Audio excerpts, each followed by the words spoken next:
Mom married Bully's dad and forced me to live 11 miserable years o' him thinking she got another son in the process. Now she'll be left with no one 'cause I went NC and he hates her. Hey Reddit. Growing up, my home life was nothing like the happy blended family my mom liked to pretend we had. Her new husband's kid made every day miserable, and somehow I was always told to be the bigger person.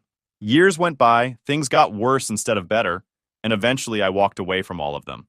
Now my mom's trying to reach me again, but I'm not sure she'll like my answer. So, when I, 26 male, was 10, almost 11, my mom, 45 female, sat me down at the kitchen table with this big fake smile on her face. The kind she uses when she's trying to sell me something I'm not gonna want. She told me she'd been seeing someone for a while and things were getting serious. His name was Mark, 48 male, and he had a son named Carl, 23 male, who was 7. I'd met Mark once before, nice enough guy, shook my hand, called me champ, like every adult who doesn't actually know kids thinks is cool. I didn't hate him. But then she hit me with the big part. We were gonna move in with him. She was acting like it was this dream scenario. It's gonna be great, you'll have a brother, she said. He's younger than you, so you can be a good role model. I just sat there thinking, I didn't ask for a brother. And I definitely didn't ask to live in some other kid's house. But I didn't say that. I just asked if I had to. She frowned and said, families stick together. This is a good thing for all of us. The first time I met Carl was memorable, I guess. Mom brought me over to Mark's place for dinner. Carl stood in the doorway like I'd just pulled up to steal his bike. No smile, no hi, nothing, just a glare. Mark nudged him like, go on, say something. Carl mumbled, hi, like he was spitting out a bug. Dinner was awkward. Every time I tried to talk, Carl would cut in or make some noise to throw me off. I asked him what grade he was in and he said, why do you care? His dad gave him a quick, Carl in that warning tone, but the kid didn't even flinch. After dinner, Mom and Mark went into the kitchen to talk, which basically meant gush about how well things were going. Carl and I were left in the living room. He looked me dead in the eye and said, this is my house. My room is bigger. Don't touch my stuff. I just shrugged. But inside I knew this was gonna suck. When we officially moved in a few months later, I found out my new room was the smallest in the house, and Carl's was decked out with all the stuff a 7-year-old could want. Posters, toys, his own TV. Mine looked like the spare guest room someone half-heartedly tried to make kid-friendly with an old blanket and a lamp that barely worked. First week there, Carl made a point of reminding me every day that I was the extra. He'd walk by my room and say, you don't belong here, then run off before an adult could hear him. At first, Mark seemed like he was on my side. If Carl got caught being a jerk, he'd tell him to knock it off. But then I started overhearing stuff. Like once, after I told Carl to quit shoving me in the hallway, Mark pulled him aside and said, don't let him push you around. Stand your ground. It wasn't loud, but I heard it. And the look Carl gave me after told me he'd just been handed a free pass. One afternoon, about a month in, Carl accidentally spilled juice all over my math homework. I grabbed his wrist before he could run off laughing, and he started yelling like I'd broken his arm. Mom came rushing in, saw him fake crying, and immediately turned on me. What is wrong with you? She snapped. He's younger than you. Be the bigger person. I tried to explain what happened, but she cut me off with, you're just like your father. Don't ruin this for me. That one hit different. She never talked about my dad unless she was mad, and apparently now she was using him as some kind of warning label for me. Carl stood behind her, smirking. I knew in that moment there was no way I was gonna win here. Every time I tried to defend myself, it'd just make me the problem. After that, I stopped telling Mom when Carl did stuff. I knew she'd either excuse it or twist it into my fault. And Mark? He was a mixed bag. Some days he'd tell Carl to back off. Other days he'd just say, you two need to get along, like it was a mutual thing. Spoiler, it wasn't. The rest of that school year felt like walking on glass. Carl made sure I knew he didn't want me around, and Mom made sure I knew she wasn't going to rock the boat for me. I remember lying in bed one night, hearing her laughing downstairs with Mark, thinking, guess I'm just the accessory in this happy little family package. Carl was only 7, and if he was already pulling this crap, I could only imagine what the next few years were going to look like. Turns out, I didn't need to imagine. He showed me. The first real sabotage spree started about 2 months after I moved in. It was a Tuesday night. I had a science project due the next morning, one of those poster board ones where you have to make a neat display with diagrams and everything. I left it on my desk while I went downstairs for dinner. When I came back, there was a giant streak of chocolate pudding across it. Not even like it was dropped. It was smeared. Carl was sitting on his bed across the hall, licking a spoon like some cartoon villain. I didn't even bother asking him if he did it. Of course he did. I tried to fix it, but the whole middle section was ruined. The next day, I had to hand it in like that, and my teacher gave me this disappointed look like I'd just been lazy. That was only the start. He'd accidentally delete my files off the family computer whenever I left them open. We shared the same login, so it was easy for him to go in and mess stuff up. He even changed the names of my homework files to random garbage, so I couldn't find them until it was too late. And it wasn't just my schoolwork. He started going after my stuff, bending my trading cards, snapping the tips off my pencils, throwing my books across the room so the pages bent. I had a small collection of model cars I'd been building with my grandpa. He took one and smashed it on the kitchen floor when no one was around, then kicked the pieces under the fridge. When I told Mom, she just sighed like I was overreacting. You can rebuild it. It's not the end of the world. You need to learn how to get along with him. I learned fast that get along in her mind meant don't make him mad. It wasn't just at home either. Carl made sure to ruin school for me too. That first year, he started this rumor that I cheated on a math test. I didn't even share a class with him. But somehow it spread. People started whispering when I walked into the lunchroom. Even some teachers treated me differently, until the principal finally told everyone to shut it down. The physical stuff got worse too. He'd slam doors right when I was walking through so they'd catch my hands or feet. One time he swung the bathroom door so hard it hit my shoulder, and I had a bruise for a week. He'd throw things at me, little stuff like erasers or toy cars, just to see if I'd react. If I ignored him, he'd escalate until I couldn't. And the thing with Mark, he'd scold Carl just enough to feel like he did something, but he never actually stopped him. I overheard him more than once telling Carl, "Don't let him boss you around," which translated meant keep doing what you're doing, just don't get caught. As I started staying at the library after school, just so I could get homework done without worrying about him messing it up. Some nights I'd bring everything to my friend Jake's house and do it there. Mom thought I was just making friends and was happy about it. I didn't bother explaining the real reason. It only got more ridiculous from there. One time I left my backpack in the hallway while I went to get a drink, came back, and it was gone. I found it outside, open, with my stuff scattered on the grass. Carl was across the street, riding his bike in circles, grinning like he'd just won the lottery. Mom's response? You shouldn't leave your things unattended. It became this constant cycle. He'd do something. I'd either deal with it or tell her, and she'd side with him or tell me to let it go. I stopped expecting anything different, but the worst part was knowing this wasn't just going to be a phase. He wasn't growing out of it, he was growing into it. And every time an adult brushed it off, it was like they handed him another tool to use against me. By the end of that first year living together, I'd already built a mental map of where I could hide my stuff, when it was safe to use the computer, and which spots in the house gave me a good view of the hallway, so I'd know if he was coming. I was only 11, but I felt like I was planning my life around avoiding a landmine. And Carl? He was just getting started. By the time Christmas rolled around that first year, I'd already lowered my expectations to the basement. I figured the holiday would just be awkward at worst. Maybe a few snide comments from Carl, maybe him trying to accidentally knock over my hot chocolate or something. I wasn't ready for how far he'd go. Mom and Mark had planned this big family holiday at our house. Both sides were invited. The house was stuffed with people. On Christmas morning, we did the usual gift thing. I actually got a couple of nice ones. A new set of drawing pencils from my grandparents, a small model kit from my uncle, and a hoodie I'd wanted for months. For about an hour, I thought maybe Carl would just leave me alone for once. Then I went to the bathroom.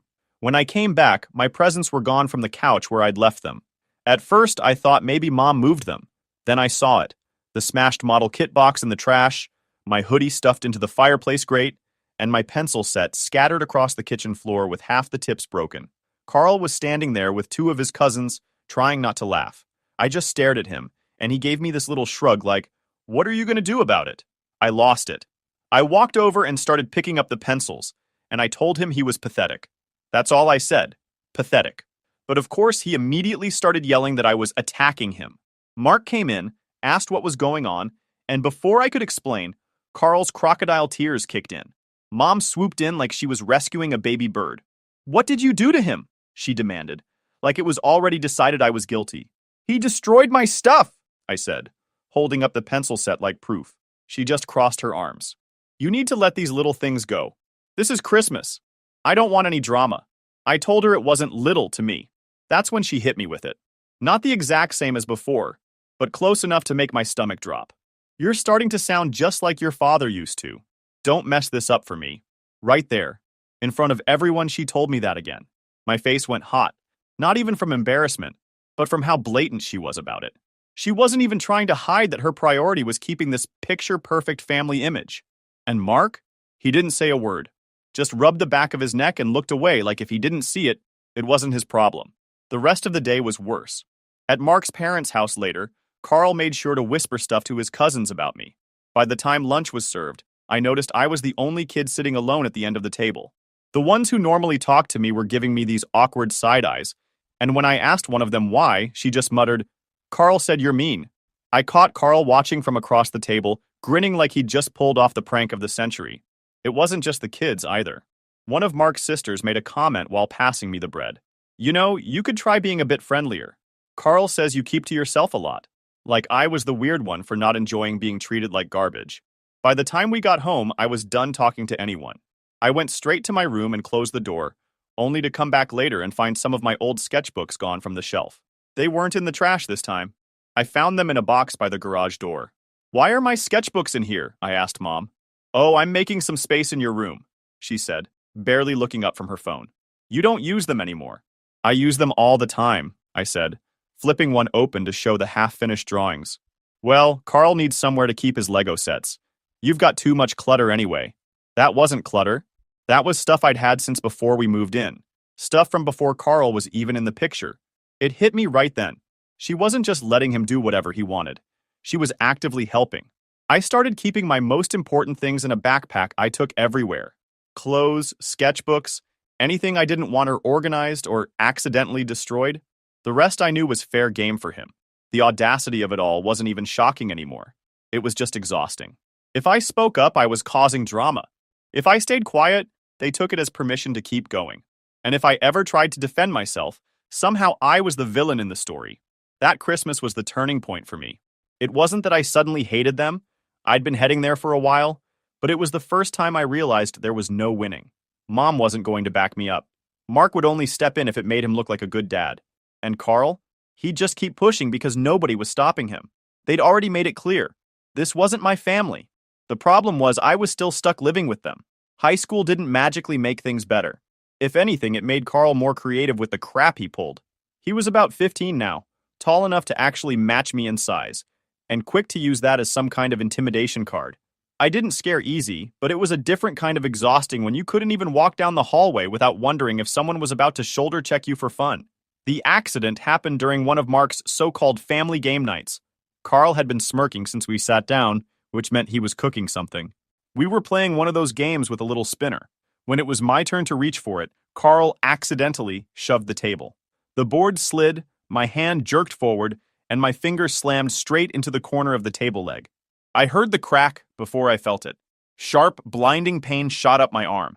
I dropped the spinner and grabbed my hand. "Watch where you're putting your hands," Carl said, deadpan, like I'd just been clumsy. Mark frowned but didn't raise his voice. "Mom?" She rolled her eyes. "It was an accident. Don't start with the drama." "I think it's broken," I said, holding it up. "Then we'll get it checked tomorrow," she replied, like I'd just told her the milk was out of date. "You'll live." The next day at the clinic, the doctor confirmed it.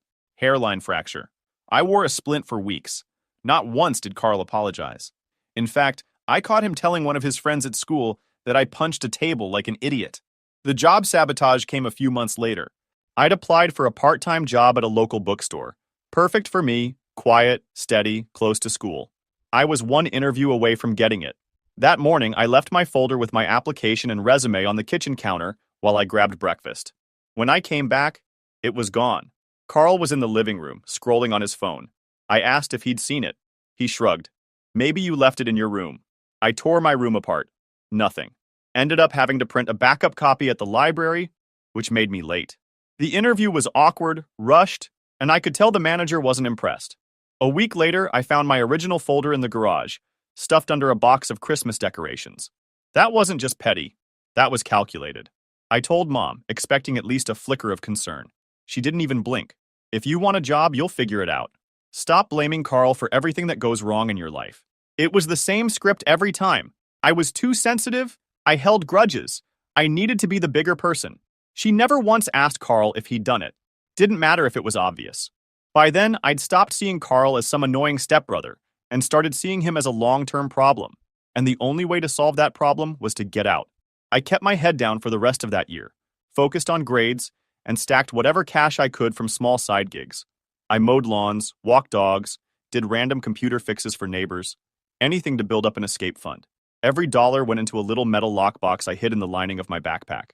I didn't trust my desk drawers. Carl didn't stop, though.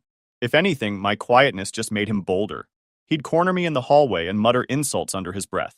He'd unplug my laptop charger when I wasn't looking so my battery would die mid-assignment. Once, he accidentally left the freezer open, ruining a bunch of groceries. And somehow, Mom found a way to blame me, because I'd been the one to make a smoothie earlier. That was the moment I decided there was no point proving myself right in this house. They didn't want the truth. They wanted me quiet and cooperative. By the time senior year started, I had a clear plan. Graduate, get into college, move out, and never look back. I didn't care if it meant living in a shoebox apartment. Anything was better than staying here. I started keeping my schedule tight. School, library, home, repeat. The less time I spent around Carl, the fewer chances he had to pull something. The day I got my college acceptance letter, I didn't tell anyone in the house. I kept it to myself for 2 weeks, just savoring the fact that I had an exit ticket. The moment I had housing confirmed, I started packing the stuff I cared about and storing it at Jake's place. By the time summer rolled around, I was basically living out of a duffel bag. It wasn't escape yet, but it was close. So, by the end of summer, I was gone. College dorms weren't exactly luxury living, but they were mine. No Carl, no walking into my room wondering if something was broken or missing. I didn't go back for holidays, didn't show up for birthdays, and I ignored every family dinner invite. For years, I stuck to that plan. Life was quiet, and I kept it that way. Then, years later, Carl found me. It started with a message request on Facebook. Hey, long time. Need to talk. I stared at it for a while before hitting delete. 2 days later, he showed up outside my building. I don't know how he even got the address. He leaned against the hood of a beat-up sedan, looking way older than 22 should. Same smirk, though. Been a while, he said when I walked up. I didn't bother returning the small talk. What do you want? Just catching up. Catching. Also, I need a place to crash for a bit. Got laid off, my apartment situation's complicated. No, I said, not even thinking about it. His eyebrows went up. That's it? No? That's it. Number. I walked past him and into the building. He didn't give up. For the next week, I got texts from random numbers, some just checking in, others trying guilt. We're family, man. Mom would want you to help. It's just temporary. I blocked them all. Then it went quiet. I figured he'd given up. 2 months later, I got a call from an unknown number. A police officer asked if I was available to come down to the station to answer a few questions about an open theft investigation. I thought it had to be a mistake. I'd never even had a parking ticket. At the station, they showed me a report. Someone had used my name and info to open a store credit account and run up charges buying electronics. The store had video footage, blurry, but the guy was about Carl's height, build, and most importantly, driving that same beat-up sedan I'd seen outside my building. The officer asked if I knew him. Yeah, I said. My stepbrother. They already had their suspicions. My driver's license number had been used, but the address on the account was fake. He must have gotten that number years ago when we still lived under the same roof, maybe rifling through my stuff like he always did. They'd traced the car from the footage to a tow yard, where it had been impounded 2 weeks earlier, under Carl's name. Even with that, it still took me hours to clear my side. I had to pull old emails, proof of where I'd been, bank statements, everything. Eventually, they told me I was in the clear, but they'd be in touch if they needed more. I left the station with this knot in my chest, not because I was scared anymore, but because I knew exactly what had happened. Carl had come to me looking for a free ride, I'd shut him down, and now he was trying to drag me into his mess. That night, I called Mom. She answered on the second ring. You couldn't help him, could you? She said before I even spoke. He tried to frame me for theft, I said flatly. The cops have him on camera. They impounded his car. Carl would absolutely. He's been doing the same thing since I was a kid, only now it's criminal. You're exaggerating, she said. Even if he made a mistake, you should be the bigger person. He's family. I'm done being the bigger person, I told her. I'm done, period. You can't just cut people out forever. Watch me. I hung up. A few days later, my uncle called. Your mom says you're making a big deal out of nothing, he said. She's upset. Maybe try talking to Carl. Not happening, I said. Tell her she can talk to him when he's out on bail. Carl didn't try contacting me again after that. But the damage was done, not just because of what he'd tried, but because Mom's first instinct was to defend him. She didn't ask if I was okay, didn't even care that my name was tied to a criminal investigation. All she cared about was that I'd refused to help her golden boy. I decided then that this was the last time I'd ever have to deal with either of them. A week later, I changed my number, set up mail forwarding to a P.O. box, and made sure my workplace had strict no information policies in case anyone called phishing for details. I even told building security to turn away anyone not on my list. I didn't make some big announcement about cutting them off. I just stopped existing to them. No calls, no visits, no, let's just talk.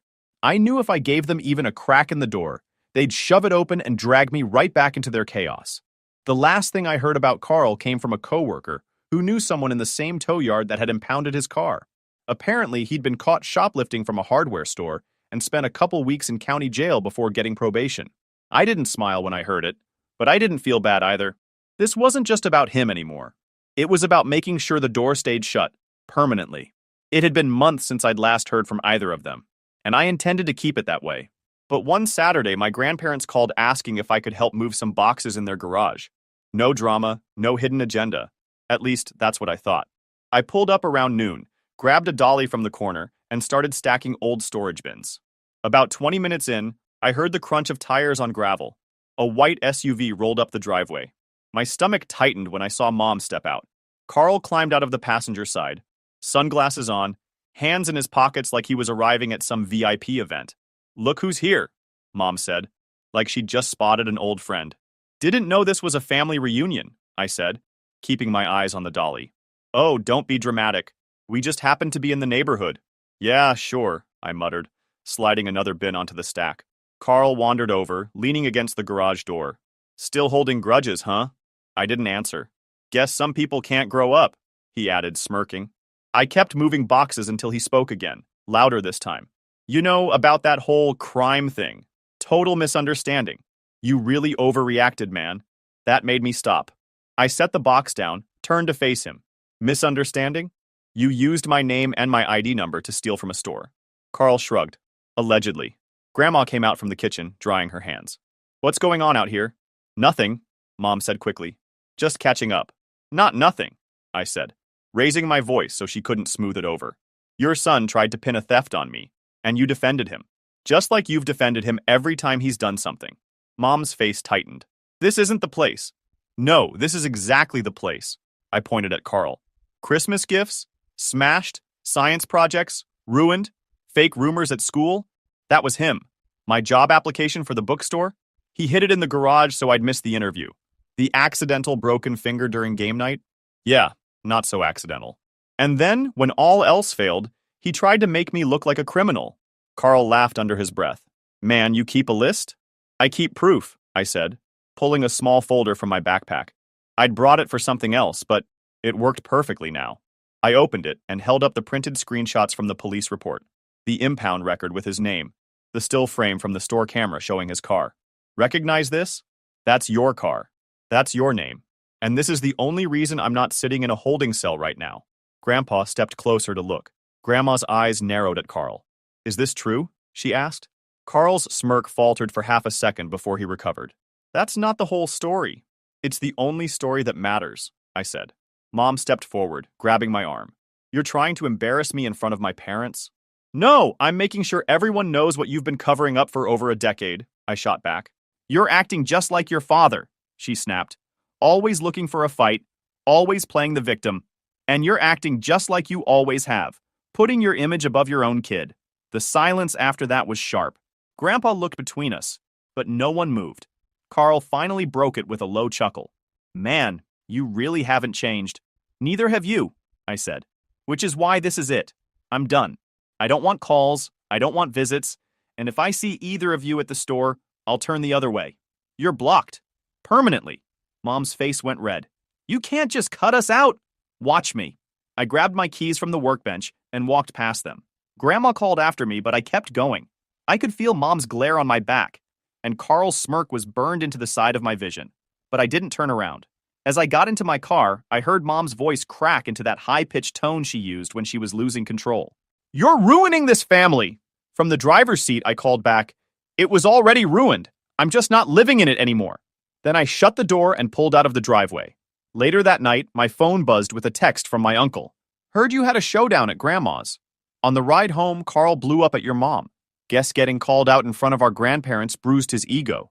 And maybe he realized she couldn't shield him anymore. Said he's done with her too." I didn't reply. I didn't need to. 2 days after the showdown at my grandparents' house, I got a call from Grandma. "I told your grandfather everything," she said. "He wants to have a family dinner. Just you and your mom. No Carl." "I'm already done with her," I said. "This is different," Grandma replied. "Your grandfather insists. Says it's important." I didn't like it, but I respected Grandpa enough to show up. He wasn't the type to drag me into drama unless there was a reason. The dinner was at their place, just the three of us. The second I walked in, I could feel the tension. Mom sat at the table acting like she'd just been caught speeding, trying to look calm but clearly nervous. Grandpa was at the head of the table, leaning on his cane, eyes sharp. "Before we eat," he said, "I want to ask you something directly. Everything your grandmother told me, about the smashed belongings, the broken finger, the job sabotage, the framing, is it true?" Mom forced a laugh. "Dad, you can't believe all of that. He's always been dramatic. Answer the question," Grandpa cut in. His voice was low, but it had that weight that made people sit up straighter. She glanced at me, then back at him. "Some of it's exaggerated. He's always misunderstood Carl's—" "Stop." Grandpa didn't raise his voice, but the air in the room shifted. "I've been a father a long time, and I know the difference between a kid causing trouble and a mother enabling abuse. You didn't protect him. You told him to be the bigger person while letting that boy tear him down for over a decade. And now, as adults, Carl tries to commit a crime in his name, and you defend him? Unacceptable." Mom's jaw tightened. "It's more complicated than—" "No," Grandpa said, leaning forward. "It's simple. You failed as a mother." She sat back, lips pressed into a thin line. "I've made my decision," Grandpa continued. "I'm removing you from my will. Your share will go to him." He gestured toward me. "You've shown you can't be trusted to put family first, but he has. Even after everything, he's worked hard, stayed out of trouble, and built a life without your help. That's the kind of person I want carrying on what we've built." The room went dead quiet. Mom's face went pale. "You can't be serious." "I'm completely serious," he said. "I won't reward selfishness and abuse." She turned to me like I was supposed to protest. I didn't.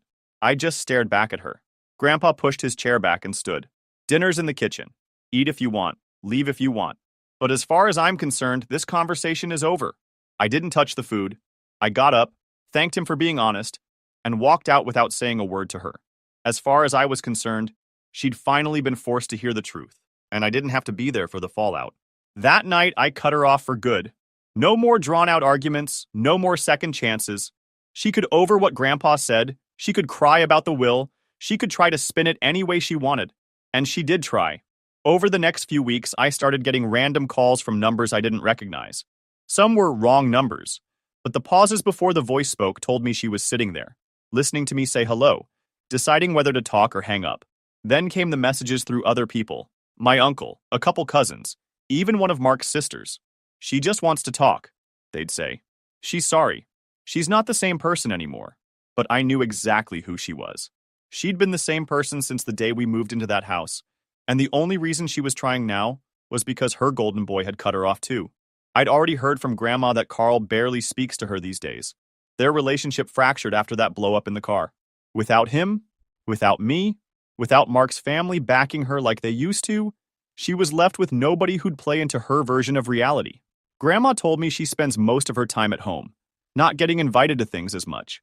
Mark works long hours and mostly keeps his head down.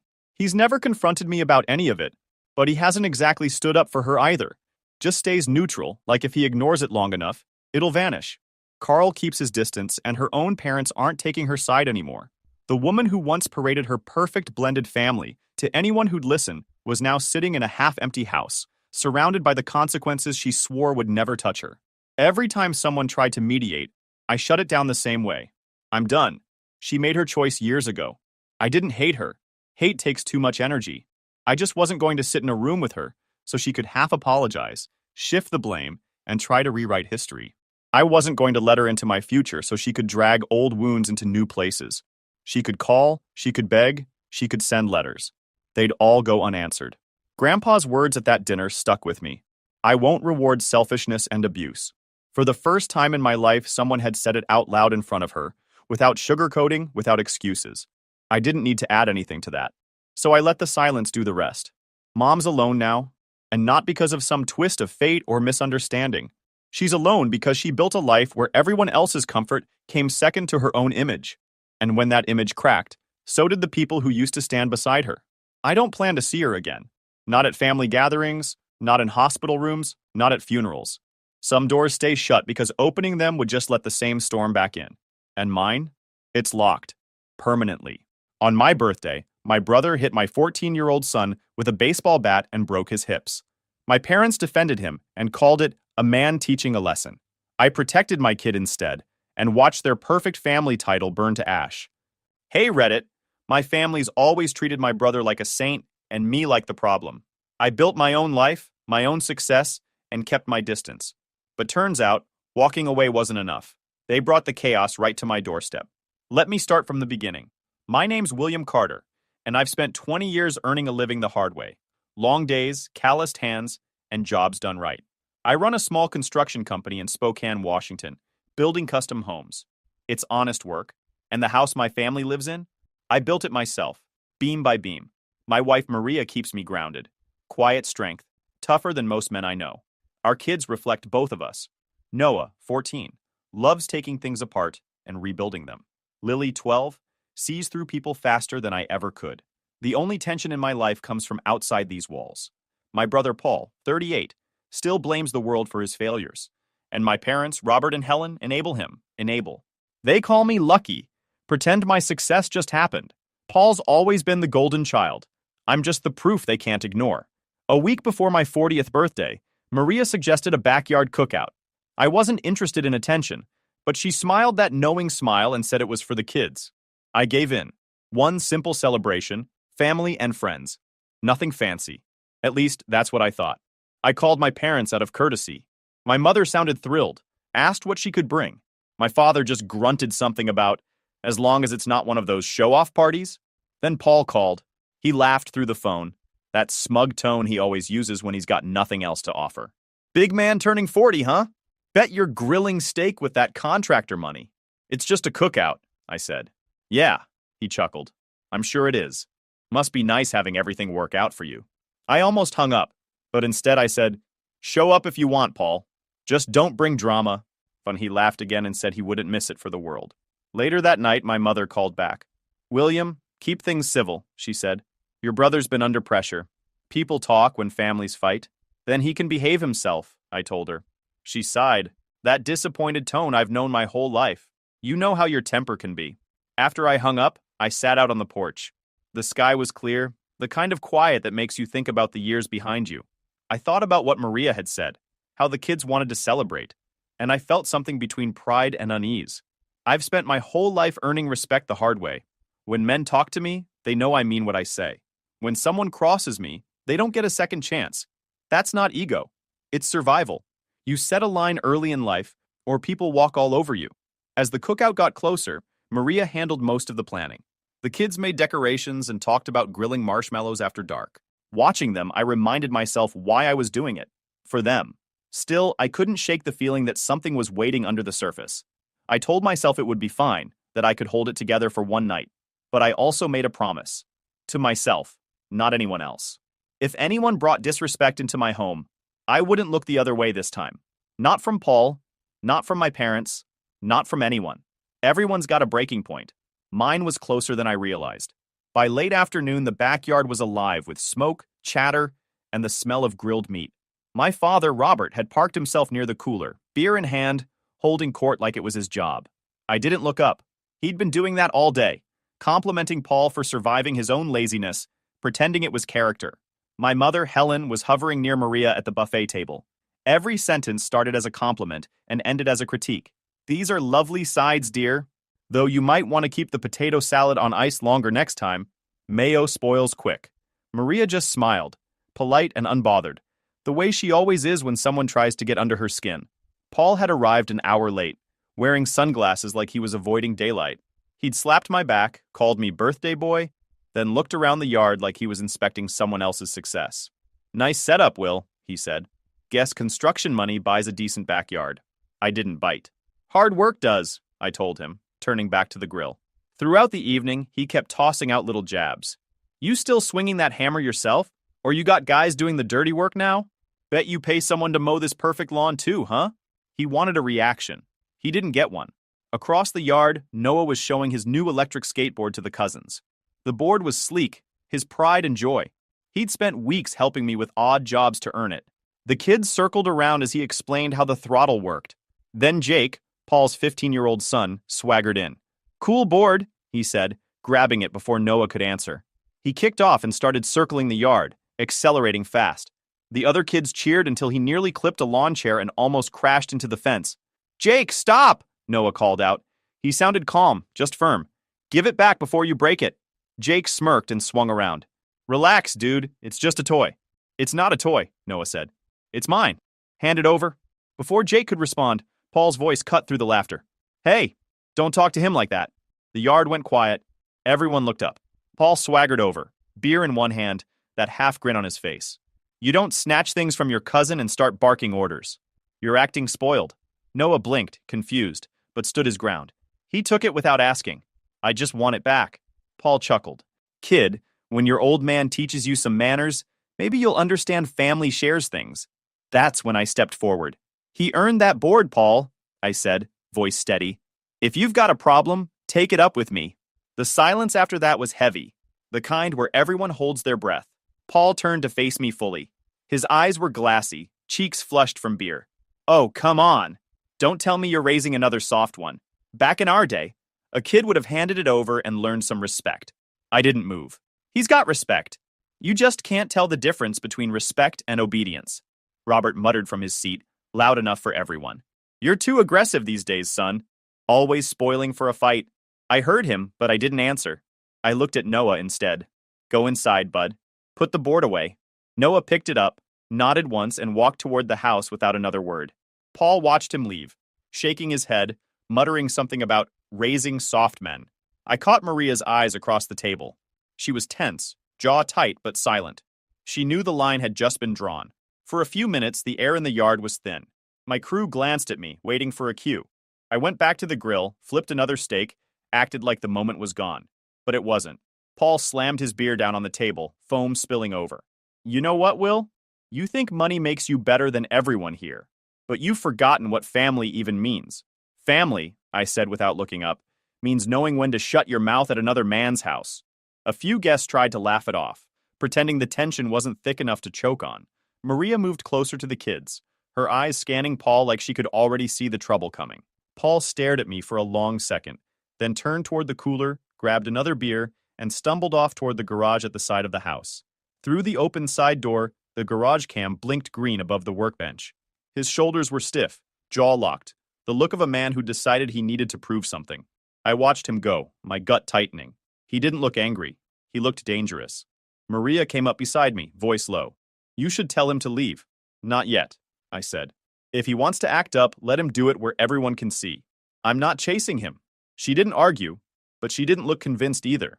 Her hand rested on my arm, light but tense. The grill hissed as fat dripped into the flames, smoke curling up between us. The party chatter started again, softer this time, like everyone was pretending nothing had happened. But I could feel it. Underneath the music, beneath the laughter, something was shifting. Paul had gone quiet, and the quiet was worse than the noise. Maria leaned in just enough for only me to hear. "It's too calm," she said. "That's the kind of quiet that comes before something breaks." I didn't know it then, but she was right. Then we heard a scream. That sound, it wasn't just pain. It was betrayal. It froze the whole yard. The music stopped, the laughter died, and every head turned toward the house. For a second, no one moved. Then Maria's eyes met mine. I dropped the tongs, and we both ran. I didn't know what I'd find. The scream had come from the garage, sharp and raw, like something breaking in half. When I pushed the door open, the smell of oil and metal hit me first. Then the sight that burned itself into my memory. Noah was on the floor, one hand clutching his side, gasping for air. His face was twisted in pain, eyes wide and unfocused. A few feet away, Paul stood frozen, holding a baseball bat. His knuckles were white around the handle, his expression blank, almost surprised at what he'd done. Maria rushed past me with Lily right behind her. She dropped to her knees next to Noah, her voice cracking as she called his name. Noah, breathe, baby, breathe. I didn't say anything. I just looked at Paul, then at my son. That's when everything inside me snapped. I charged him. The bat clattered to the floor when I hit him. My fist connected with his jaw, then again, and again. He stumbled back, hitting the wall, but I didn't stop. My only thought was that my son was lying there because of him. I don't remember shouting, but my throat burned. Maria screamed my name. I barely heard her. Paul's face was already a mess, his nose bleeding, his hands raised in defense. He tried to talk, but I didn't care. I kept swinging until Maria's hands grabbed my arm, her voice cutting through the noise. William, stop! You'll kill him. That was the first time I noticed everyone else. The guests had rushed in, crowding the doorway, staring like they'd walked into a nightmare. Robert pushed through them, shouting my name. That's enough! For God's sake, stop it! I let go. Paul dropped to his knees, gasping, holding his face. Blood dripped from his lip onto the concrete. The bat lay beside him, streaked with dust and a smear of something darker. I turned toward Noah. He was curled up, trembling, his breath shallow and quick. Maria's hands were shaking as she tried to lift his shirt. There was already a deep bruise spreading across his ribs, purple and angry. Lily stood frozen near the door, tears streaming silently down her cheeks. What did you do? Maria shouted at Paul, her voice shaking with fury. Paul didn't answer. He looked dazed, like he couldn't process what had just happened. He talked back, he muttered. He needed to learn. Before I could move again, Robert stepped between us. That's enough, both of you, he barked, his tone sharp, like he was still in control of the situation. Paul didn't mean it. He was just disciplining the boy. I stared at him. Disciplining? He didn't know his own strength, Robert said. You can't attack your brother like that in front of everyone. Maria stood, still holding on to Noah. Her voice was low but dangerous. He hit a child with a bat, Robert. A 14-year-old boy. Look at him. Helen came rushing in then, pushing past people until she was at Paul's side. She knelt beside him, her face full of shock and anger. Not at what he'd done, but at me. William, how could you? She said. You've humiliated your family in front of everyone. I couldn't believe what I was hearing. My son was on the ground, barely able to breathe, and all they cared about was embarrassment. Paul tried to stand, swaying, one hand still covering his bloody face. He deserved it, he said hoarsely. Kids got no respect. That did it. I stepped forward again, but Maria grabbed my arm hard enough to stop me. Don't, she said. He's not worth it. I looked at her, then at Noah. His breathing was uneven, a soft whimper escaping every time he moved. I dropped to my knees beside him, pressing a hand gently on his shoulder. Hang on, son. We've got you. Maria looked around at the frozen crowd. Someone call 911, she yelled. No one moved. They just stood there, whispering, staring at the mess on the floor. My father's voice broke through again, stern and cold. You're not calling the police, he said. This is family business. We'll handle it. Maria's glare could have burned through steel. Our son has broken ribs, she said. You're worried about gossip? I'm calling them. She pulled her phone from her pocket and dialed. I heard her voice shake as she gave the address, described the scene, and said the words that made everything real. My brother-in-law attacked my son with a baseball bat. Paul started to panic, mumbling that it wasn't what it looked like, that he didn't mean it. Helen tried to hush him, wiping the blood from his face with a napkin, whispering, Don't say anything. Robert turned on me. You brought this on yourself, he snapped, always making him feel small. You push people long enough, they break. So I stood slowly, facing him. He didn't break. He's a grown man who hit a kid.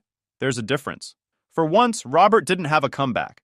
He just stared, jaw tight, eyes full of something between hate and disbelief. The sound of sirens began to rise in the distance. Blue and red lights flickered against the walls through the garage window. Lily moved closer to Maria, clutching her mother's sleeve. Mom, is Noah going to be okay? She whispered. Maria nodded, though her face said she wasn't sure. He will be, she said softly. He will. When the first officer stepped inside, the scene froze again. Noah on the floor, Maria holding him, Paul bleeding and silent. My parents in denial.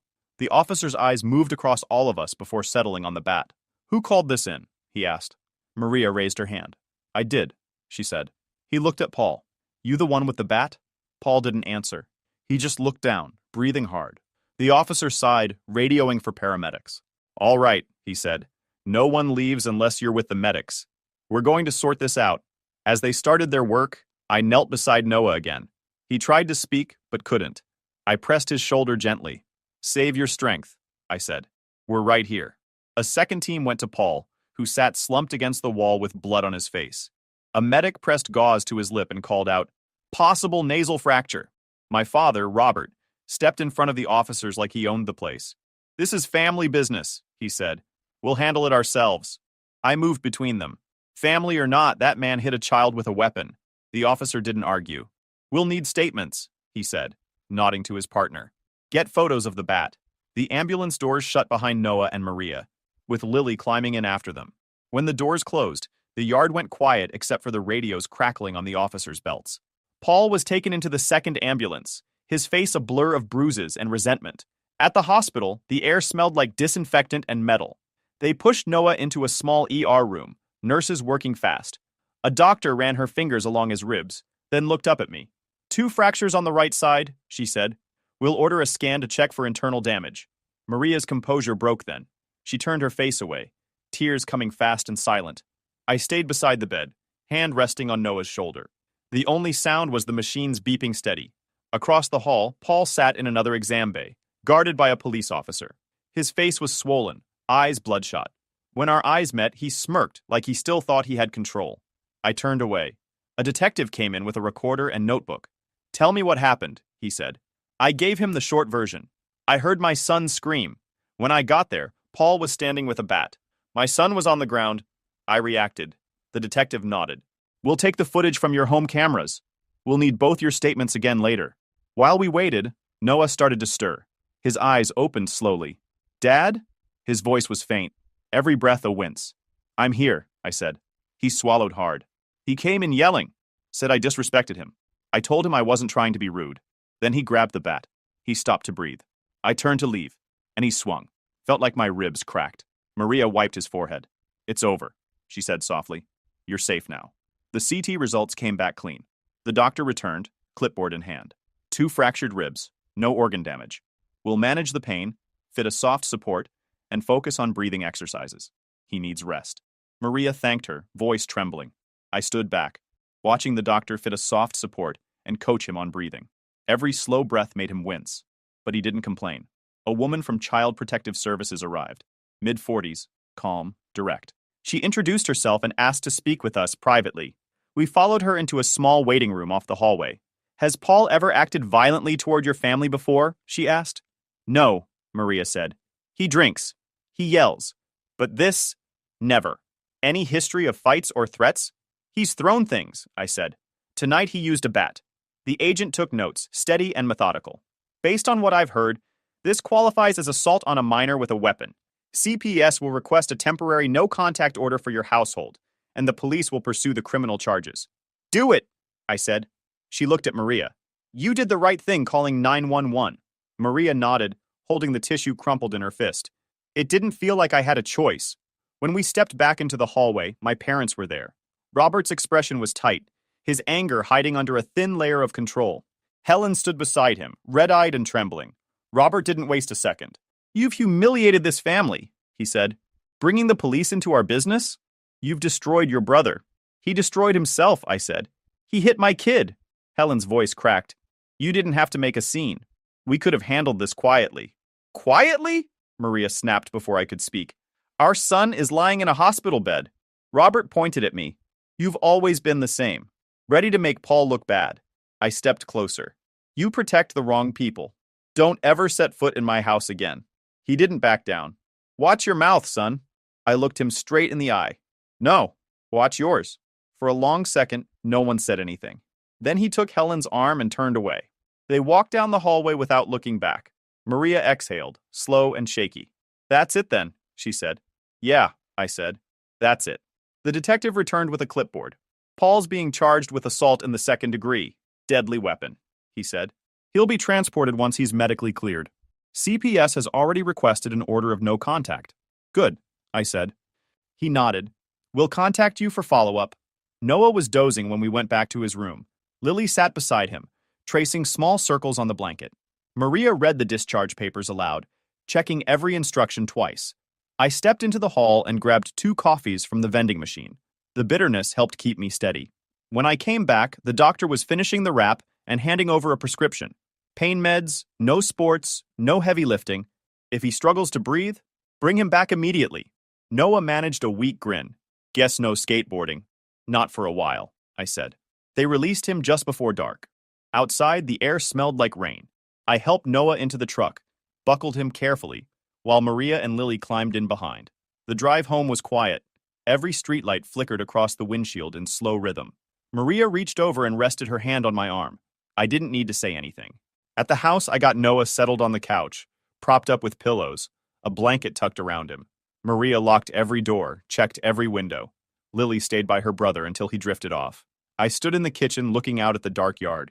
The same garage sat there, ordinary and still, but it didn't feel like part of home anymore.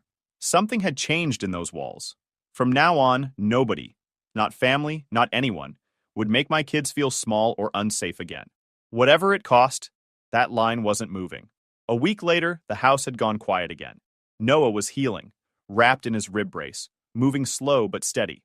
Maria was back at work half days, and Lily hovered close to her brother, never letting him lift anything heavier than a glass of water.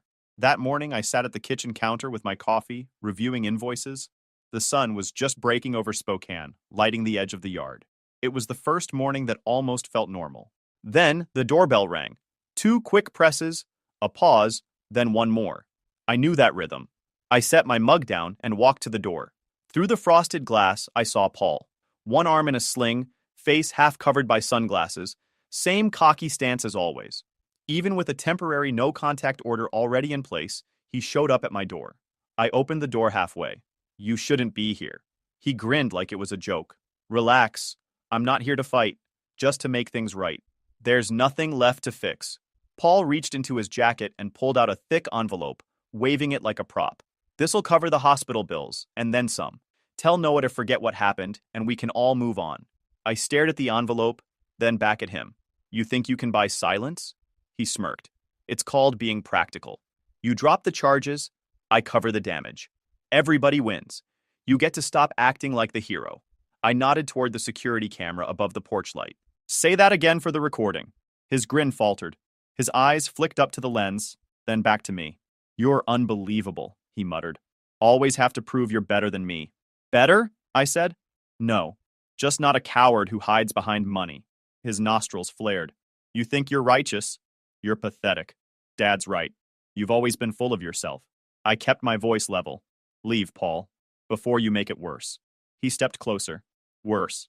You already turned Mom and Dad against me. You ruined this family. You did that when you picked up a bat." The words hit him harder than my fists ever had. His jaw tightened, and he shoved the envelope against my chest. "Keep it. You'll need it when people hear how you beat your own brother. Clients will bail, and your fancy little business will start falling apart." I let it fall to the porch. "Pick that up on your way out." For a moment, he just stood there, breathing hard. Then he pointed at me with his good hand. "You're teaching that boy to hate. You'll regret this." I didn't answer. I just shut the door. Through the glass, I watched him storm off and peel away down the street. When his car disappeared, I opened the door again, grabbed the envelope with a paper towel, and set it on the counter. Inside was a neat stack of bills. Mostly hundreds, maybe 10 grand total. Dirty money meant to clean a mess that couldn't be cleaned. I took pictures of everything, the cash, the envelope, the timestamp from the porch camera, and called the detective handling Paul's case. He showed up that afternoon, watched the footage, and shook his head. "Tampering with a witness," he said flatly. "We'll add it to the charges. And it's also a violation of the no-contact order." By the time he left, I felt something I hadn't in weeks. Clarity. An hour later, my phone buzzed. "Robert." I almost ignored it, but answered anyway. "William," he started immediately, "your mother's in tears. Why are you still pushing this? Your brother's not a criminal." "He tried to bribe me this morning," I said. "That's not family, that's corruption." "Don't exaggerate," he snapped. "You're blowing this out of proportion. You'll regret tearing this family apart." "It was already torn apart," I said, and hung up. Respect isn't something you ask for or buy, it's something you enforce. And from now on, anyone who crossed that line, family or not, would learn exactly what that meant. 6 months later, trial. The courthouse parking lot was packed before the sun was fully up. News vans lined the street, reporters clutching microphones, cameras pointed at the front steps. The porch video had made the rounds online. Cameras were already waiting. Spokane didn't get headlines like this often. I walked through the crowd without a word. Maria stayed close, her hand brushing mine. Inside, security ran bags through scanners. The smell of polished floors and burnt coffee filled the air. At the far end of the corridor, the courtroom door was open, the murmur of voices spilling out. I took my seat beside our lawyer, a steady man in his 50s with a calm, weathered face. Across the aisle sat Paul, his arm held awkward in a sling. His jaw was still tender. Faint yellowing lingered where the bruises had been. He wore a pressed suit, the picture of forced dignity. Behind him sat Robert and Helen, stone-faced. The judge entered.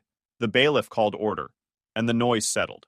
Cameras weren't allowed inside, but I could feel every eye fixed on us. The prosecution opened first. The state presented the video from my home cameras, the one that caught Paul in the garage. The sound was faint, but the image was clear. Paul raising the baseball bat, the swing, the moment Noah fell out of frame. Gasps rippled through the room. Paul stared down at the table, jaw locked. Next came the porch footage. Paul standing at my front door, holding the envelope, offering a bribe. The audio played clear as day. Tell the boy to forget what happened, and we all walk away clean. The judge's eyes narrowed. The prosecutor didn't add commentary. He didn't need to. Maria took the stand next. She told the story cleanly. How she found Noah on the ground, how I reacted, how my parents tried to stop her from calling the police. She didn't raise her voice, but every word landed like a hammer. Then Noah walked up to testify. He moved carefully, still stiff from healing. He didn't look at Paul. I was fixing my skateboard, he said, voice steady. He came in angry, said I was disrespectful. I tried to leave, and he hit me. The prosecutor asked what happened next. I screamed, Noah said. Then I saw my dad run in. That was all. No dramatics, just truth. When it was my turn, I stood, buttoned my jacket, and stepped into the witness box. The defense lawyer didn't look up from his papers. The prosecutor started simple. Mr. Carter, after seeing your son injured, what did you do? I hit Paul, I said, repeatedly. Why? He hurt my son, I said. I reacted like a father. A few heads nodded around the room. The prosecutor thanked me and sat down. The defense took over, trying to twist it. So you admit to assaulting your brother? I admit to stopping him, I said. If I'd waited, he might have swung again. The lawyer tried to paint me as short-tempered, but it fell flat. Every question he asked circled back to the same point. Paul hit a child. Nothing else mattered. The judge called for closing arguments after a short recess. The prosecution was crisp. This case isn't about rivalry, he said. It's about accountability. A grown man used a weapon on a minor, then tried to buy silence. The evidence speaks for itself. The defense leaned on family loyalty, calling it a misunderstanding gone too far. But even he sounded tired saying it. When the jury returned, the room felt weightless. The foreman handed the paper to the judge. She read slowly, voice echoing in the chamber. On the charge of assault in the second degree, deadly weapon. Guilty. On the charge of tampering with a witness. Guilty. Paul's shoulders sagged. 8 weeks later, sentencing. The judge pronounced sentence. The defendant, Paul Carter, is sentenced to 4 years in state prison, completion of an anger management program, full restitution for medical expenses, and a permanent restraining order protecting the Carter family. A few gasps rippled from the spectators' benches. Robert lowered his head. Helen pressed her hand to her mouth, shaking. The judge turned to me. The felony matter related to your altercation is dismissed. On the separate misdemeanor count of disorderly conduct, the court finds you guilty and imposes a fine and a brief anger management program. I nodded once. Understood. The gavel came down. Case closed. Paul sat motionless as deputies approached. When they pulled him to his feet, he turned toward me. His eyes burned with the same twisted pride he'd always carried. He didn't speak. He didn't need to. The look said everything. Blame, hate, refusal to learn. Maria touched my arm. Don't look at him, she whispered. He's not worth it. Outside, the air was sharp and cold. Reporters crowded the steps, shouting questions. Was justice served? Will you forgive your brother? But I didn't answer. Maria and I kept walking. Behind us, cameras flashed, the crowd closing around the courthouse doors. Later that day, we learned Paul's wife had filed for divorce. She'd packed up and left the house 2 days before the verdict. She knew how bad it would get. Maria said quietly. I didn't celebrate. I didn't feel victory, just the kind of peace that comes after a long storm. That evening, we stopped at a diner on the edge of town. Doctor said take it easy, not eat perfectly. Noah ordered fries anyway. Lily stole half of them, and for a moment, we were just a family again. On the drive home, Maria finally spoke. You did what needed to be done. I kept my eyes on the road. That's the only way I know. She nodded, and neither of us said another word. By the time we got home, the night was still and clear. I looked at the garage as we passed it. The memory didn't sting anymore. It just existed. Part of the story. No longer controlling it. Justice wasn't revenge. It was the moment you stopped looking back. 3 years passed. The noise was gone, replaced by a steady rhythm of work, home, and peace. The chaos that once filled our lives had burned out, leaving something stronger behind. My construction company had doubled in size. I spent less time on the tools and more time teaching the next generation. Young workers who reminded me of myself 20 years ago. I made sure they understood that skill wasn't enough. Integrity mattered more. When I talked about leadership, I didn't quote books or bosses. I told them the truth. You earn respect by showing up when it counts. Noah worked summers for me now. 17, taller than me by an inch. Confident in his stance and quiet when he spoke.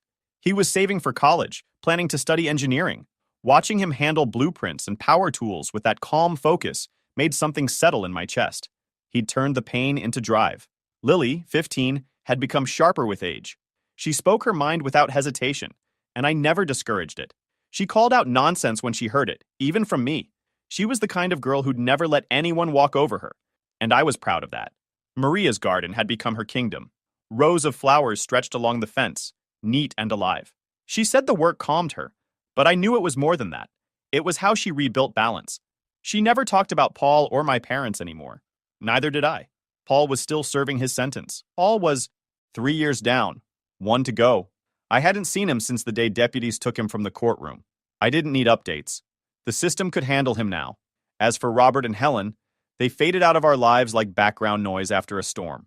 They never reached out, and I never expected them to. The last I heard, they'd sold their house and moved south.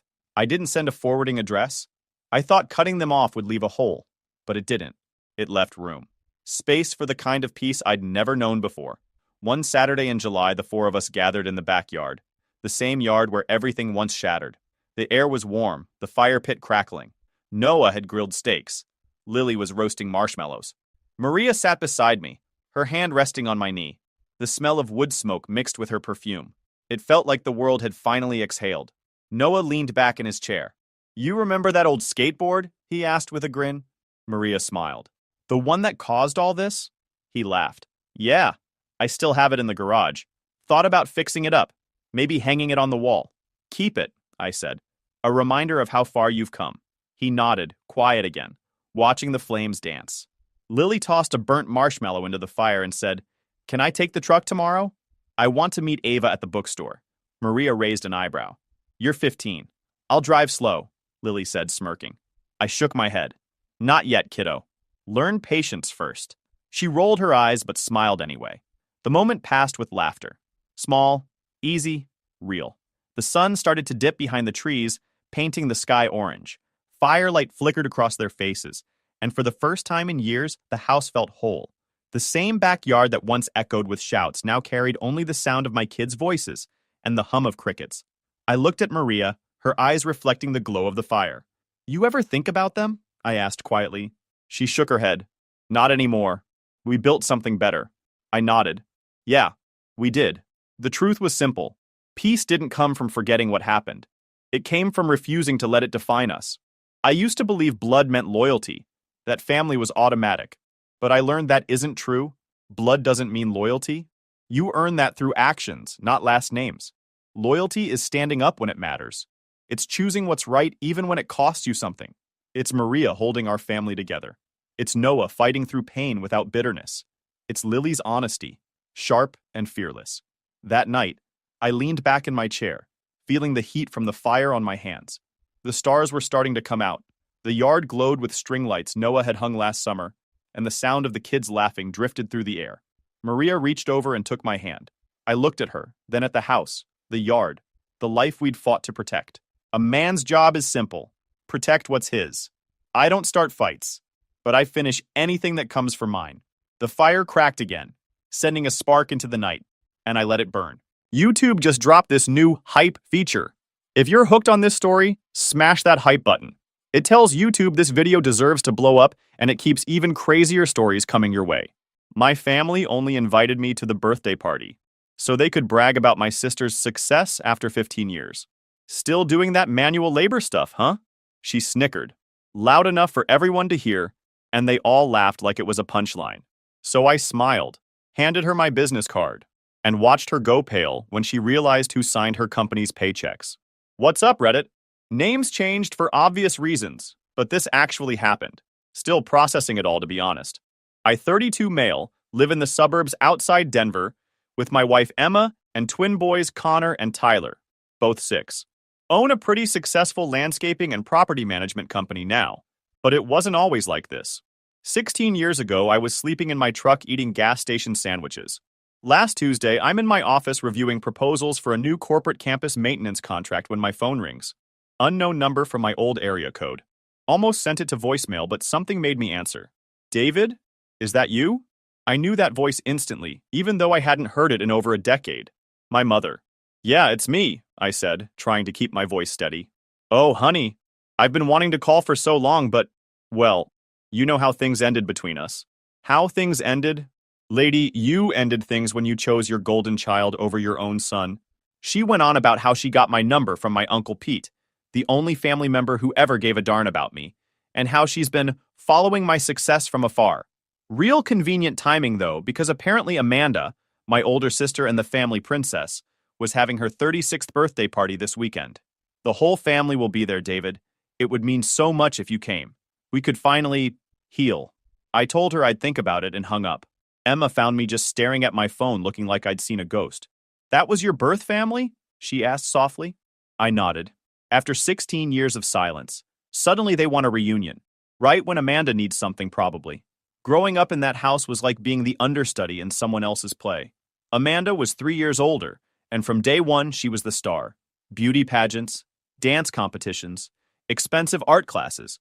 Whatever Princess Amanda wanted, she got.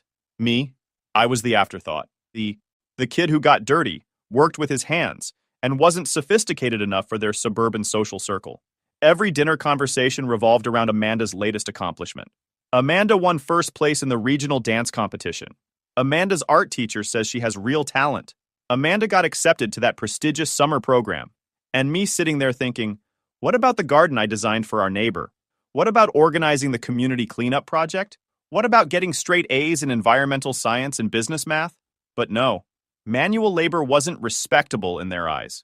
Dad worked in finance and Mom was some fancy real estate agent. They had this vision of both their kids becoming white-collar professionals. Amanda fit the mold perfectly. I was the disappointment who preferred soil samples to spreadsheets. The breaking point came when I was 16. I'd been working landscaping jobs after school and weekends, saving every penny for horticulture school. Had my eye on this program at the community college. Only $4,500 for the full certification. I'll never forget sitting them down at the kitchen table, showing them the brochure, explaining how I'd already saved $2,000 and just needed help with the rest. Dad barely looked up from his newspaper. David, we're not funding some gardening hobby. Amanda needs money for her college applications and portfolio development. What about my future? I asked. Mom sighed like I was being unreasonable. Sweetheart, Amanda has real potential. She could become an interior designer or go into marketing. You're good with plants, sure, but that's not a career path for someone from our family. Amanda just sat there smirking, knowing she was about to get another check while I got lectured about realistic expectations. That night, I packed everything I owned into my beat-up pickup truck. About $2,100 in cash, some clothes, and my grandfather's old gardening tools he'd left me. Nobody tried to stop me. Nobody asked where I was going. I left a note saying, gone to grow my own future since apparently I'm not worth investing in. Never looked back. First few months were brutal. Slept in my truck most nights, showered at truck stops, lived off dollar menu burgers and gas station coffee. But I was determined to prove them wrong. Found work with this gruff old landscaper who owned a small company. Guy took one look at me, probably saw how desperate I was, and said, "Kid, you look hungry. Can you tell the difference between annual and perennial plants?" Started as the lowest guy on the crew, hauling mulch, pulling weeds, doing all the grunt work nobody else wanted. But I watched everything, asked questions, stayed late to help finish projects. My boss noticed. After about 6 months, he started teaching me the real stuff. How to design irrigation systems, proper pruning techniques, soil analysis, plant identification. I soaked it up like a sponge. Most guys your age just want the paycheck, he would say. You actually give a darn about doing it right. Been working there about 2 years when guess who shows up at one of our job sites? Amanda and her college friends, slumming it on some sociology project about working class culture or some nonsense like that. I was up on a ladder trimming oak trees when I heard that familiar laugh. Looked down, and there she was, designer jeans and all, pointing up at me while her friends giggled. "Oh my God, that's my little brother," she announced loud enough for the whole crew to hear. "Still playing in the dirt, I see." Her friends thought it was hilarious. "This is like, so authentic," one of them said. "A real blue-collar worker." I wanted to climb down and tell them exactly what I thought, but my boss grabbed my arm. "Don't give them the satisfaction," he said quietly. "Keep working. Show them what real work looks like." That night, my phone rang. Dad, of course. "David, your sister said she saw you at some landscaping site today. Please tell me you're not planning to make a career out of gardening." "It's honest work," I said. "It's embarrassing," he shot back. "What are we supposed to tell people when they ask what our son does? That he's a common laborer? Tell them I'm building something with my life instead of waiting for handouts."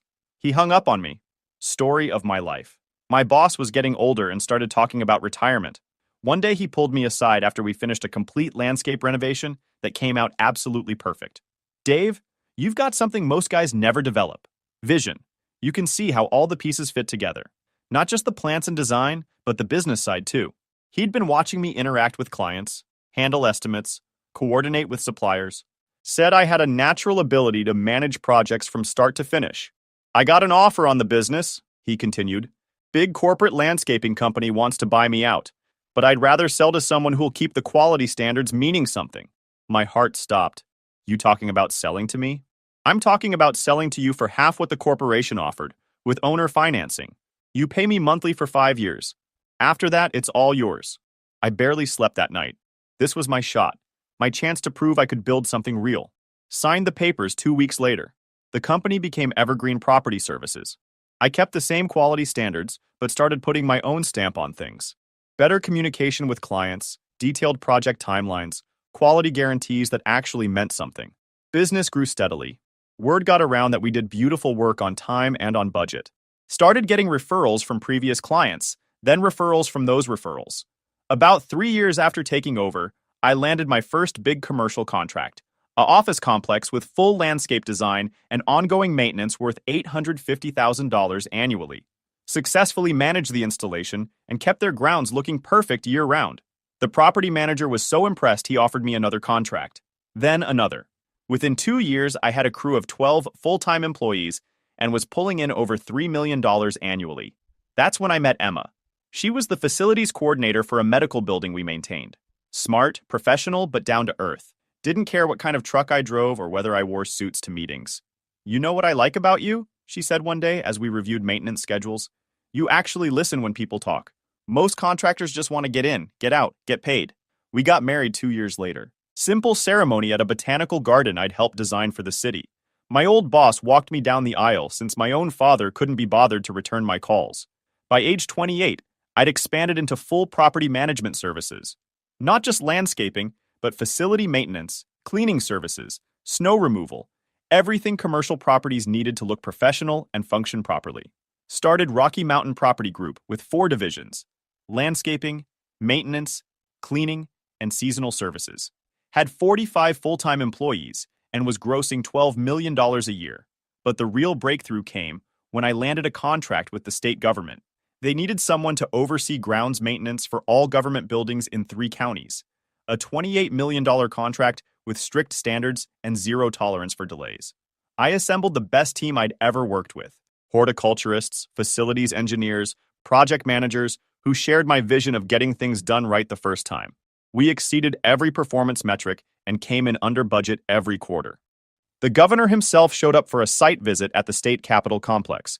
"David Martinez has shown what's possible when you combine environmental expertise with modern business practices," he said. "This is the kind of partnership that makes our state more beautiful and efficient." Local news covered it. Business journals wrote articles. Suddenly, I was the poster boy for hometown success stories.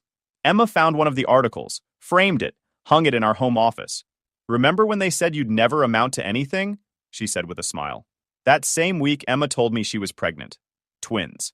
Connor and Tyler arrived healthy and perfect, and for the first time in my life, I understood what it meant to have a real family. But success has a way of attracting attention from people who ignored you when you had nothing. Which brings us back to that phone call. After talking it over with Emma, I decided to go to Amanda's party. Not because I forgave them, but because I wanted them to see what they'd thrown away. "Are you sure about this?" Emma asked. "They hurt you pretty badly." "I'm sure," I said. It's time they learned what their choices cost them. So that Saturday evening, all four of us drove to Amanda's new house in the fancy part of town. Big, colonial, circular driveway, the works. Clearly, someone had been financing her lifestyle pretty well. We walked in, and heads immediately turned. Same faces from childhood parties and family gatherings, all looking at me like I was some kind of curiosity. My mother rushed over, arms outstretched. "David! Oh my goodness, you came! And this must be Emma and the boys?" Amanda emerged from the kitchen, wearing a designer dress that probably cost more than most people make in a month. Still the center of attention, still soaking up compliments from relatives about her sophisticated taste and artistic vision. When she saw me, her expression shifted slightly. Not quite hostile, but definitely calculating. "Little brother," she said loud enough for everyone to hear. "Look at you, all cleaned up. I bet you don't even get your hands dirty anymore, do you?" The room chuckled. Same old dynamic. Amanda gets the laughs, Dave gets put in his place. But then she kept going. "I mean, we all wondered what happened to you after you ran away from home. Mom said you were doing some kind of landscaping work. That's so authentic. Very outdoorsy chic." More chuckles. I could feel Emma tense up beside me. "Must be nice having such simple work," Amanda continued, really warming up now. "No stress, no real responsibility. Just show up, plant some flowers, collect your paycheck. I honestly envy that sometimes. My interior design consultancy is so demanding, dealing with high-end clients who expect perfection." She paused for effect, swirling her glass. "But hey, someone has to do the manual labor, right? Not everyone can be management material." The room went quiet. Even by Amanda's standards, that was pretty brutal. But instead of getting angry, I smiled, reached into my jacket pocket and pulled out my business card. Premium cardstock, embossed logo, the works. "Amanda, I think you dropped this earlier," I said, handing it to her. She looked confused but took the card. Her expression changed as she read it. "Rocky Mountain Property Group," she read aloud, voice getting quieter. "David Martinez, President and CEO." My cousin Danny grabbed the card from her. "Dude, is this real?" He pulled out his phone, started typing. Within seconds, his eyes went wide. "Holy cow, Dave! You're all over Google! Local landscaper becomes multi-millionaire businessman. Rocky Mountain Property Group wins largest state contract in history. This says you employ over 150 people." The room erupted. Everyone talking at once, pulling out phones, searching my name. My mother looked like she'd seen a ghost. But Amanda went full entitled princess mode. "Well," she said, voice dripping with fake sweetness, "isn't that just wonderful? Little Davy found a way to make money off manual labor. How resourceful." I should probably mention something I found out later that evening. Amanda's successful interior design consultancy? Complete nonsense. She'd been living off mom and dad's money for years, racking up credit card debt and bouncing from one failed business venture to another. The fancy house? Mom and dad's name on the mortgage? The designer clothes? Credit cards? The whole sophisticated lifestyle? Funded entirely by the same parents who couldn't spare $2,500 to help their son get an education. But I'm getting ahead of myself. After the initial shock of everyone discovering my actual success wore off, Amanda tried to regain control of the narrative. "You know, David, I always knew you had potential," she said, clearly lying. "We should really connect more often. I mean, we're both business owners now. Maybe we could collaborate on some projects." I looked at her for a long moment. Then I stood up. "Amanda, can I talk to you privately for a minute?" She nodded, probably thinking she could work some angle. We stepped out onto the back patio where we couldn't be overheard. "I need to tell you something," I said quietly. "About 3 months ago, the city put out bids for the new Civic Center landscape design. Mixed-use spaces, public gardens, $47 million project." Her eyes lit up. "Oh my God, that would be perfect for my consultancy. We could—" "I won the bid," I interrupted. Work starts next month. She stared at me, not understanding. Amanda, I employ 200 people now. I own the largest property services company in the tri-state area. I just bought a mountain cabin that's worth more than mom and dad's retirement fund. And you know what the best part is? I leaned closer. I'm hiring subcontractors for interior work on that civic center project. Had 3 different firms submit proposals. Guess whose company didn't even make the list? Her face went white. But hey, I continued, maybe you could apply for one of our entry-level positions. We're always looking for good people. Starting wage is $18 an hour. Probably more than you're making now from whatever trust fund Dad set up. I walked back inside, leaving her on the patio looking like she'd been slapped. The party continued, but the energy had completely shifted. Instead of Amanda holding court, everyone wanted to talk to me. About business, about opportunities, about whether I remembered them from when we were kids. Around 10 p.m., as we were getting ready to leave, my mother pulled me aside. David, I owe you an apology. We were wrong about you. We should have supported your dreams instead of pushing our expectations. Too little, too late. But I appreciated the effort. We were hoping, she continued, that maybe we could rebuild our relationship. Amanda's been going through some financial difficulties lately, and with your success, perhaps you could help family get back on their feet. And there it was, the real reason for the reconciliation attempt. Mom, I said gently, Amanda had 16 years to build a relationship with me. She chose mockery instead. You and Dad had 16 years to show you cared about my success. You chose silence instead. But we're family, she protested. No, I replied. Emma and the boys are my family. The people who work for me and trust me to make payroll every week are my family. You're just people I used to know who happen to share some DNA. We left that night with handshakes and polite goodbyes. But I knew it wasn't over. 3 weeks later, my phone started ringing constantly. Mom, Dad, Amanda, various aunts and uncles, all suddenly very interested in maintaining family connections. The calls got more desperate as word spread about just how successful I'd become. Local newspaper ran a feature story about Rocky Mountain Property Group. I got invited to speak at the Chamber of Commerce. The governor announced that our civic center project would serve as a model for sustainable urban development statewide. That's when Amanda showed up at my office. My assistant buzzed me. Mr. Martinez, there's an Amanda Martinez here to see you. Says she's your sister? I told her to send Amanda up. She walked into my corner office looking around at the awards on the walls, the view of the mountains, the conference table where I held meetings with city planners and bank presidents. Nice place, she said, trying to sound casual. Very corporate. What do you want, Amanda? She sat down across from my desk, crossed her legs, put on her most charming smile. David, I've been thinking about what you said at the party, about opportunities in your company. I realize I may have been dismissive of your work over the years. Dismissive. That's one way to put it. I'd like to make it up to you. I have extensive experience in design and client relations. I could be a real asset to your facilities division. I leaned back in my chair. Tell me about this extensive experience. Her smile flickered. Well, I've been running my own consultancy for 5 years now. Amanda, I had you investigated after the party. Professional curiosity. The smile disappeared completely. Your consultancy consists of 3 clients. Total revenue last year of $31,000 and debts of over $180,000. You've been living off mom and dad's money while pretending to be a successful businesswoman. She opened her mouth to protest, but I held up a hand. The house you're living in? I know about the mortgage. The car you drive? I know about the payments.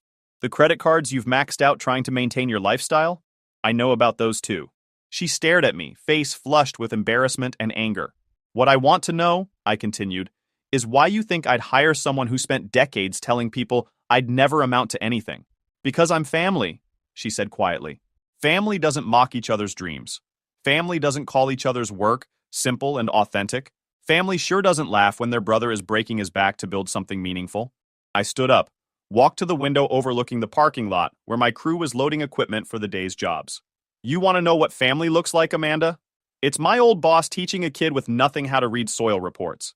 It's my guys working overtime to meet a deadline because they know I'll do the same for them. It's Emma believing in me when I was just another landscaper with big dreams. I turned back to face her. You're not family. You're just someone who wants something from someone you spent years looking down on. Amanda tried tears next, then anger, then bargaining, offered to work for free to prove herself, promised she'd changed, that she finally understood my worth. But here's the thing about respect. You can't demand it, and you can't fake your way into it. You earn it through your actions over time. And Amanda's actions for 3 decades had shown me exactly who she was. I had my assistant escort her out. 6 months later, Rocky Mountain Property Group was featured on the cover of Regional Business Magazine. From soil to success, how David Martinez built a property management empire.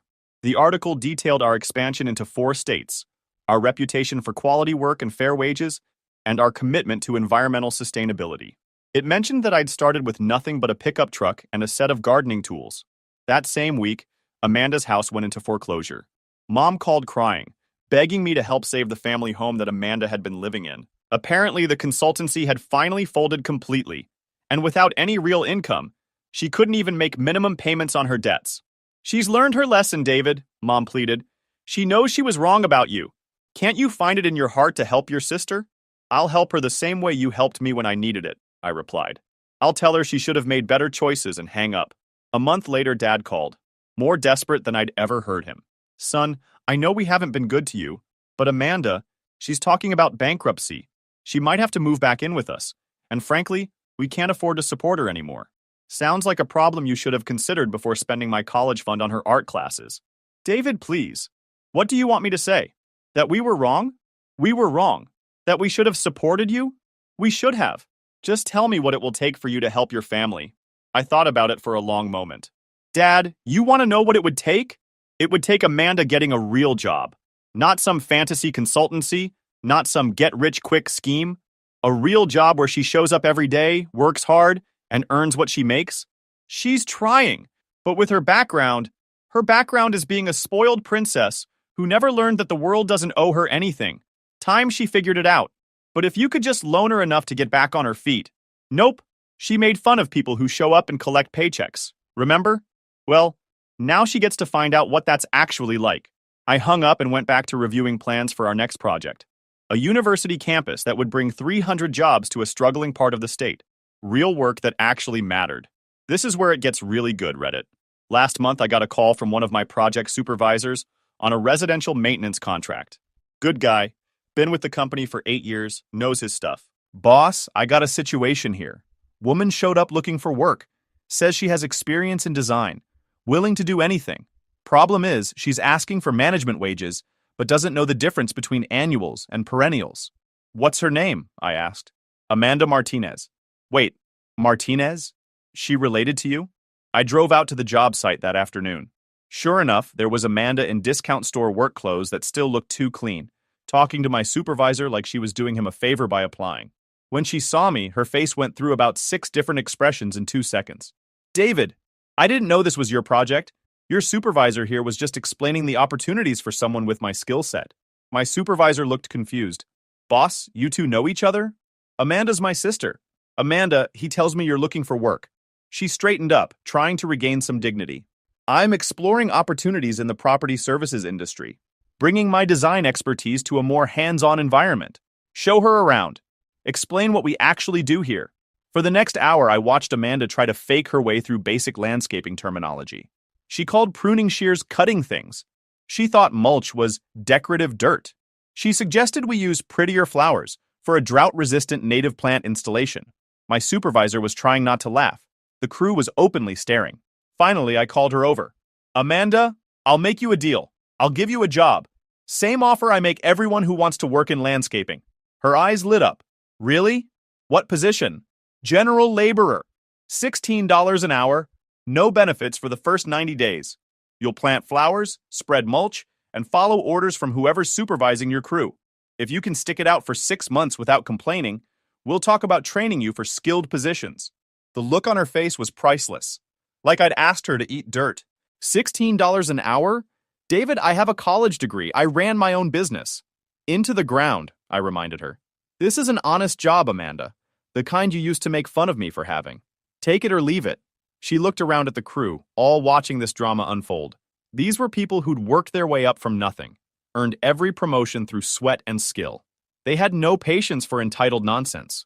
I'll think about it, she said. No thinking required. Yes or no. She stood there for a long moment, probably weighing her options. Pride versus desperation. Fantasy versus reality. This is beneath me, she finally said. Then stay beneath where you belong, I replied. She left in her car. the one that was about to be repossessed, and I never saw her again on any of my job sites. The calls kept coming, though. Mom, Dad, various relatives who suddenly remembered they had a successful family member, all wanting loans, investments, job recommendations, business partnerships. I turned them all down. See, here's what they never understood. Success isn't just about money. It's about respect. And respect can't be bought, borrowed, or inherited. It has to be earned through your actions, your character, your willingness to stand behind your word. For 30 years, my birth family showed me exactly what they thought I was worth. They chose Amanda's dreams over mine. They chose appearances over substance. They chose easy over right.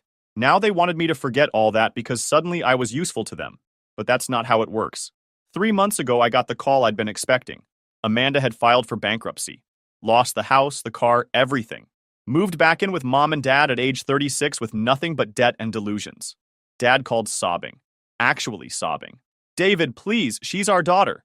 We can't just watch her destroy her life. You watched me struggle for 16 years and did nothing. Figure it out. But you succeeded. You didn't need our help. I succeeded because I didn't have your help. I learned to depend on myself, to work for what I wanted, to treat people with respect regardless of their job title. Amanda never learned any of that because you enabled her nonsense for 3 decades. What if she does something desperate? I thought about that. Despite everything, I didn't want genuine harm to come to her. Tell you what, Dad, I'll make the same offer I made Amanda. She can apply for an entry-level position at one of my companies. Real work, real wages, real expectations. If she can prove she's willing to change, I'll consider helping her build something legitimate. She'll never accept that. Then she'll never get my help. That was 6 weeks ago. Haven't heard from any of them since. Yesterday, everything came full circle in the most perfect way possible.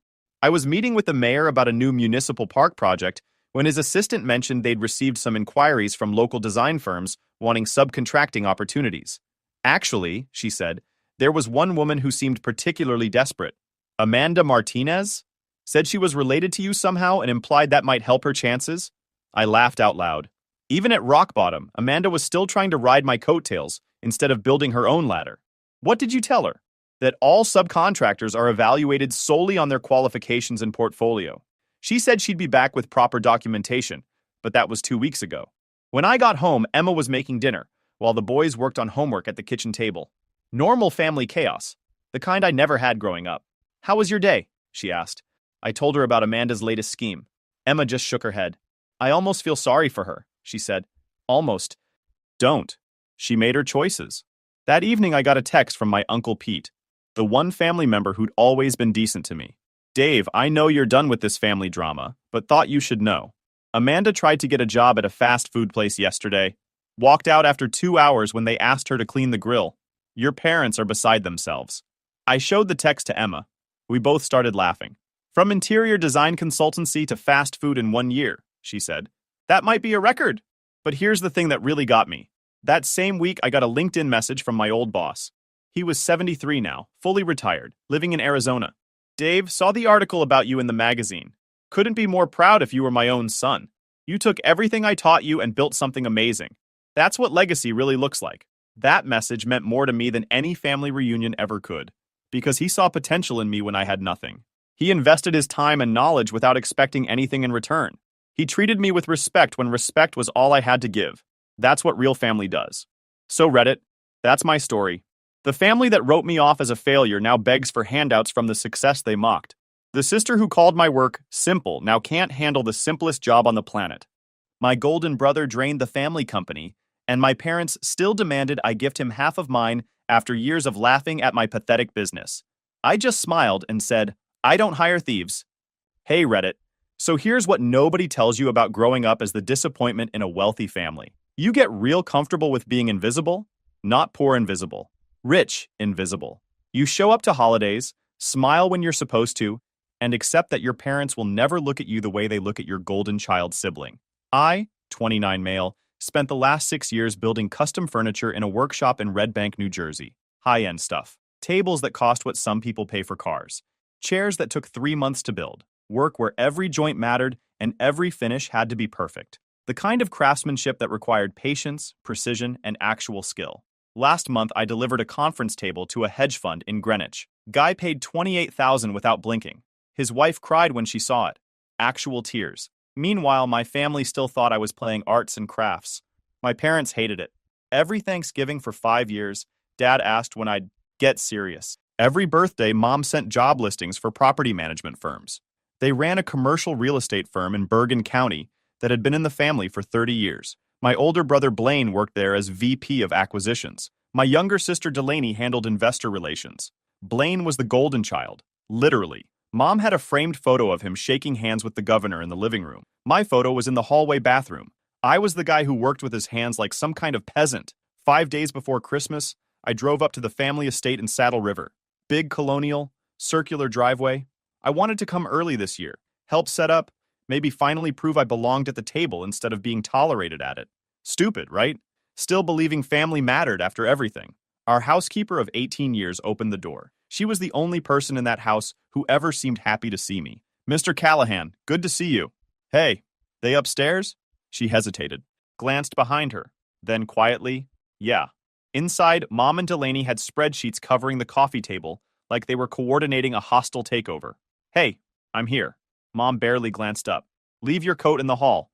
Don't touch the decorations. The staging company is coming back tomorrow." Delaney looked up briefly. "Oh, good. You showed up early. Remember when he used to help set up, move the furniture wrong every single time, scratched Mom's antique credenza?" Dismissive, condescending, like I was a child who couldn't be trusted with basic tasks. I headed upstairs to use the bathroom, and that's when things got weird. My old room, the one I'd stayed in since I was 7, had someone else's luggage by the door. Turned out it was for one of Mom's investor friends staying over. I walked in, and every personal item I'd left there was gone. Photos, books, tools, all of it shoved into plastic storage bins, stacked in the corner like garbage waiting for pickup. "Mom!" I called out. No answer. I walked toward Dad's office to ask about my room. The door was half open. Then I heard my name and froze. "Slides after dessert." Dad's voice, calm and businesslike. "Keep it short. No arguing." I pressed against the wall, barely breathing. Blaine's voice.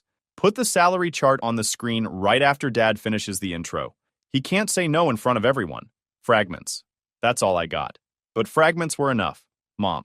Once he's in, we fold his shop into ours. Control the client list." I stepped back, heart pounding, walked to the printer room at the end of the hall, and there it was. A stack of handouts in the tray. Still warm. "Callahan. Career trajectory." I picked one up, flipped through it. Charts comparing furniture maker salaries to corporate positions. My name in bullet points. Intervention strategy in the header. They'd even made a slide called objection handling. They'd even assigned tasks. Mom was supposed to comfort me after I came to my senses. Delaney would handle social media optics. Like I was a PR problem to manage. 45,000. That's what they thought I made. I'd cleared 140K last year, but they'd never asked, never checked, just assumed. I took a photo, then another. Evidence. I walked straight out of that house without saying a word. Got in my truck and drove. Not crying, not panicking, planning.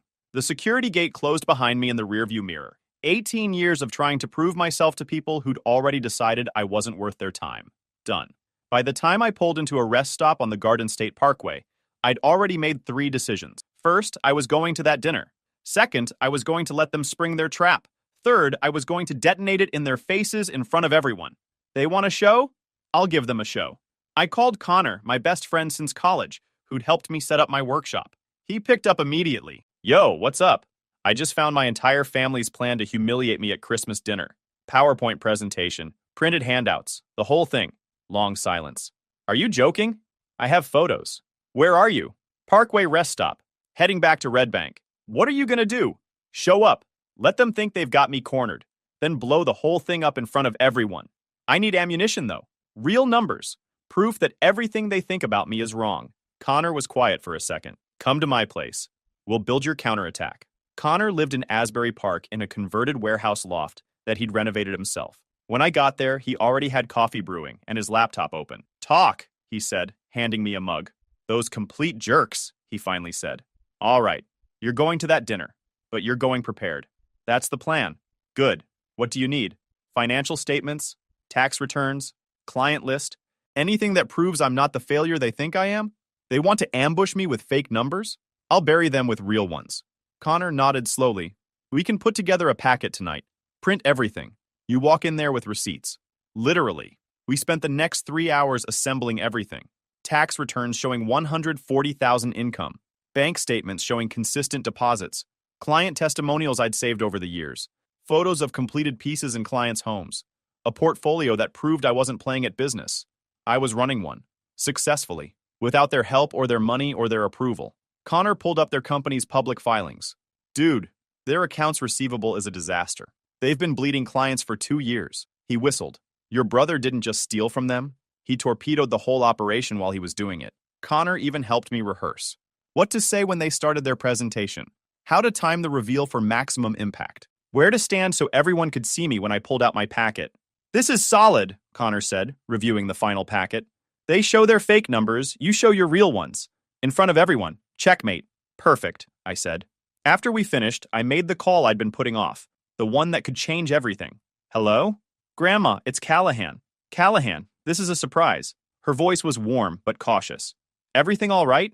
Not exactly. I need to tell you something, and I need you to hear me out. I told her everything. The presentation, the fake salary numbers, the plan to force me into the company. When I finished, she was quiet for a long moment. Your father called me yesterday asking for a substantial loan, she finally said. When I pressed him on why, he got evasive. Now I understand. Her voice turned sharp. Blaine's been stealing from them, hasn't he? That's what this is really about. My stomach dropped. How did you know? I've suspected for months. The numbers never added up when Vincent discussed the business. She paused. So their solution is to ambush you and steal your business to cover their losses. Appalling. I'm going to the dinner, Grandma. I'm going to let them try their little intervention, and then I'm going to expose everything in front of the whole family. Another pause. Then, good. And I'll be there to back you up. You will? Absolutely. It's time someone held them accountable. Her voice was iron. Don't answer any calls from them before dinner. Let them think everything's normal.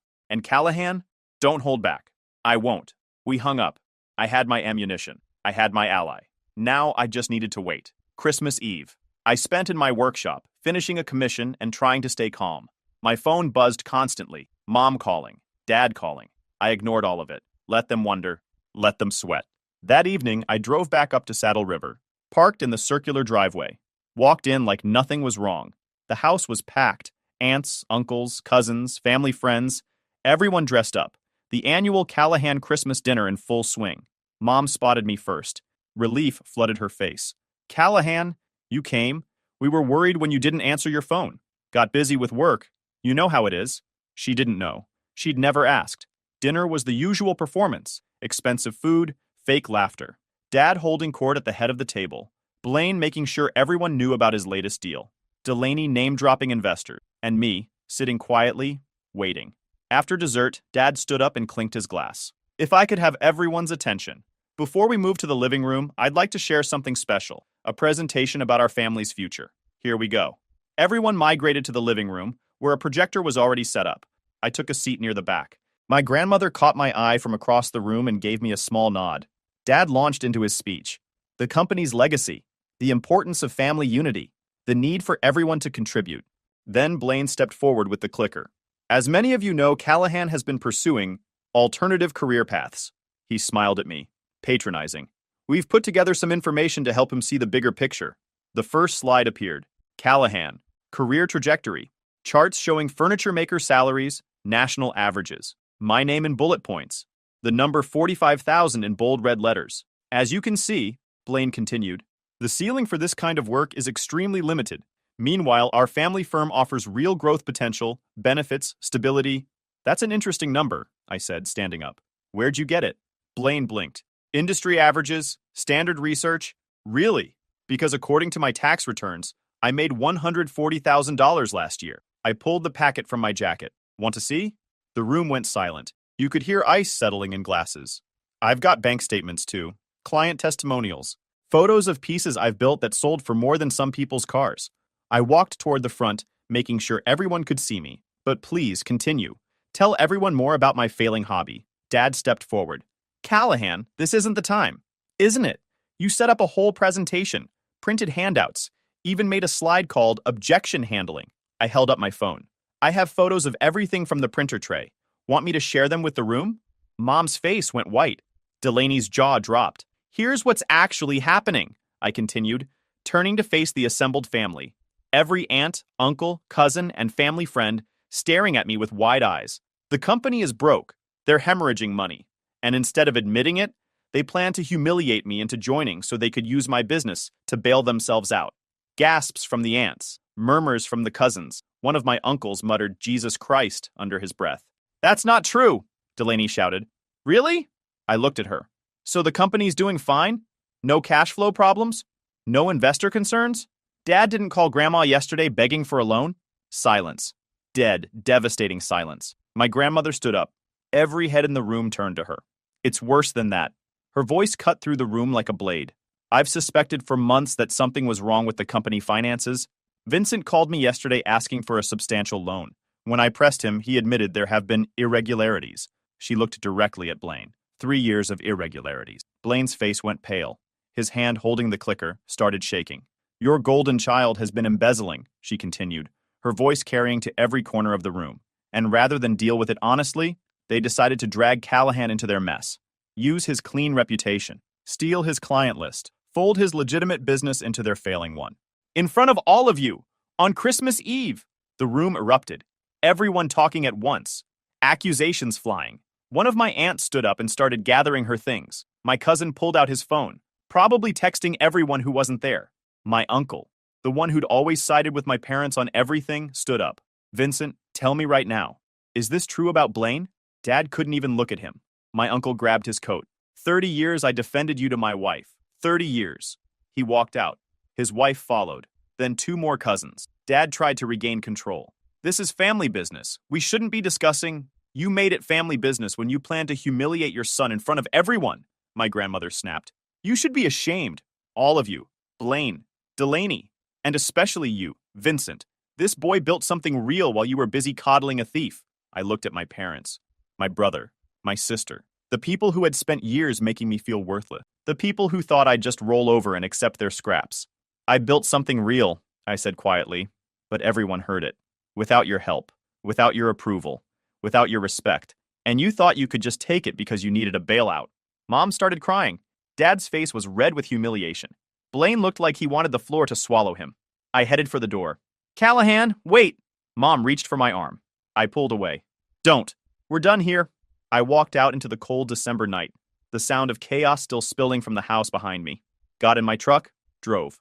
2 hours later, I pulled into a cabin driveway in the Poconos. My phone buzzed constantly. Mom, Dad, Delaney, Blaine. I ignored all of it. Let them panic. Let them try to do damage control. The truth was out now, spreading through the family like wildfire. One text from my grandmother. Proud of you. They're still reeling. Half the guests left within 20 minutes. Your father tried to salvage the evening, but no one was having it. Call me tomorrow. One from the housekeeper. Mr. Callahan, I packed your belongings safely. They're in the garage when you're ready. Well done tonight. They needed to hear that. Christmas morning in the Poconos felt like waking up in a different life. My phone looked possessed. I scrolled through messages over coffee, each one more satisfying than the last. Dad, your mother is devastated. This stunt reflects poorly on your judgment. We need to discuss this as a family. Delaney, you've always been selfish, but this is next level. You humiliated us in front of everyone. Pathetic. Blaine, you really think you're something special now? All you did was embarrass the family? This isn't over, little brother. Not even close. That last one made me laugh. Still posturing, still thinking he had leverage. I deleted it without responding. My grandmother. Half the family called me last night. Most are disgusted with your parents. Several cousins want to commission furniture from you. Your aunt says she always knew Vincent was a fraud. Well done. I stayed in the Poconos through New Year's. Used the time to plan. I mapped out a growth strategy, sketched designs for new pieces, even drafted proposals for a gallery show in New York. For the first time in years, I could think about the future without the weight of my family's disapproval dragging me down. You're gonna need help, Connor said one afternoon while we worked at the cabin table. You can't handle the demand alone.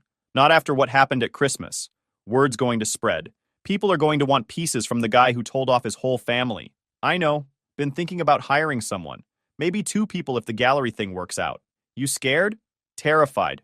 But also ready. For the first time in my life, I feel ready. Back in Red Bank on January 2nd, my workshop felt different. Fresh eyes. 23 new inquiries waiting. A gallery in Tribeca wanted to discuss representation, and I had lunch scheduled with my grandmother on the 8th. The old Callahan would have been anxious about seeing family. The new Callahan? Actually looking forward to it. January 8th, steakhouse in Montclair, upscale, quiet. She was already seated when I arrived, sharp-eyed and direct as always. She stood to hug me. Callahan, you look well. Thanks, Grandma. We dispensed with small talk quickly. Then she set down her menu and looked at me directly. I owe you an apology, she said. For what? For not saying something sooner. I knew how they treated you. Saw it for years. Should have intervened instead of waiting. You weren't part of their plan. No, but I enabled it with my silence. She sipped her iced tea. That ends now. I've made it clear to your parents that their behavior was unacceptable. Informed the extended family that you run a legitimate, profitable business. How'd they take it? She smiled slightly. Your mother cried. Your father got defensive. I told them to be quiet and listen for once. I laughed. I'm updating my will, she continued. You'll receive 40% of my estate. Your siblings split the remaining 60%. Not compensation for their cruelty. You've simply proven yourself. Grandma, you don't need to. I'm not asking permission. I'm informing you. She looked at me with something like pride. You remind me of myself at your age. Everyone had opinions about what I should do. I ignored them and built my own accounting practice. Best decision I ever made. I didn't know that. Your family doesn't mention it. Doesn't fit their narrative. She paused. I'm also investing in your business. Not charity. Legitimate business decision. 15% equity in exchange for capital to expand. I stared at her. You're serious? Completely. I've reviewed your website.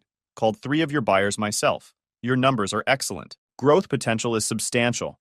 You're a sound investment. She smiled. And I expect quarterly reports. I'm an involved investor. We talked details over lunch. Her investment would let me hire 2 people, upgrade equipment, lease a proper showroom space. One more thing, she said as we finished. Your mother will attempt contact. Apologies and manipulations. Whatever you decide, remember, you don't owe them forgiveness just because they're family. You owe yourself respect. I'll remember that. She squeezed my hand. Good man. The next 2 weeks exploded. I hired 2 guys, both skilled, both hungry, set up proper workflows, organized inventory, created systems for tracking commissions versus gallery pieces. Mid-January, my phone rang. Dad.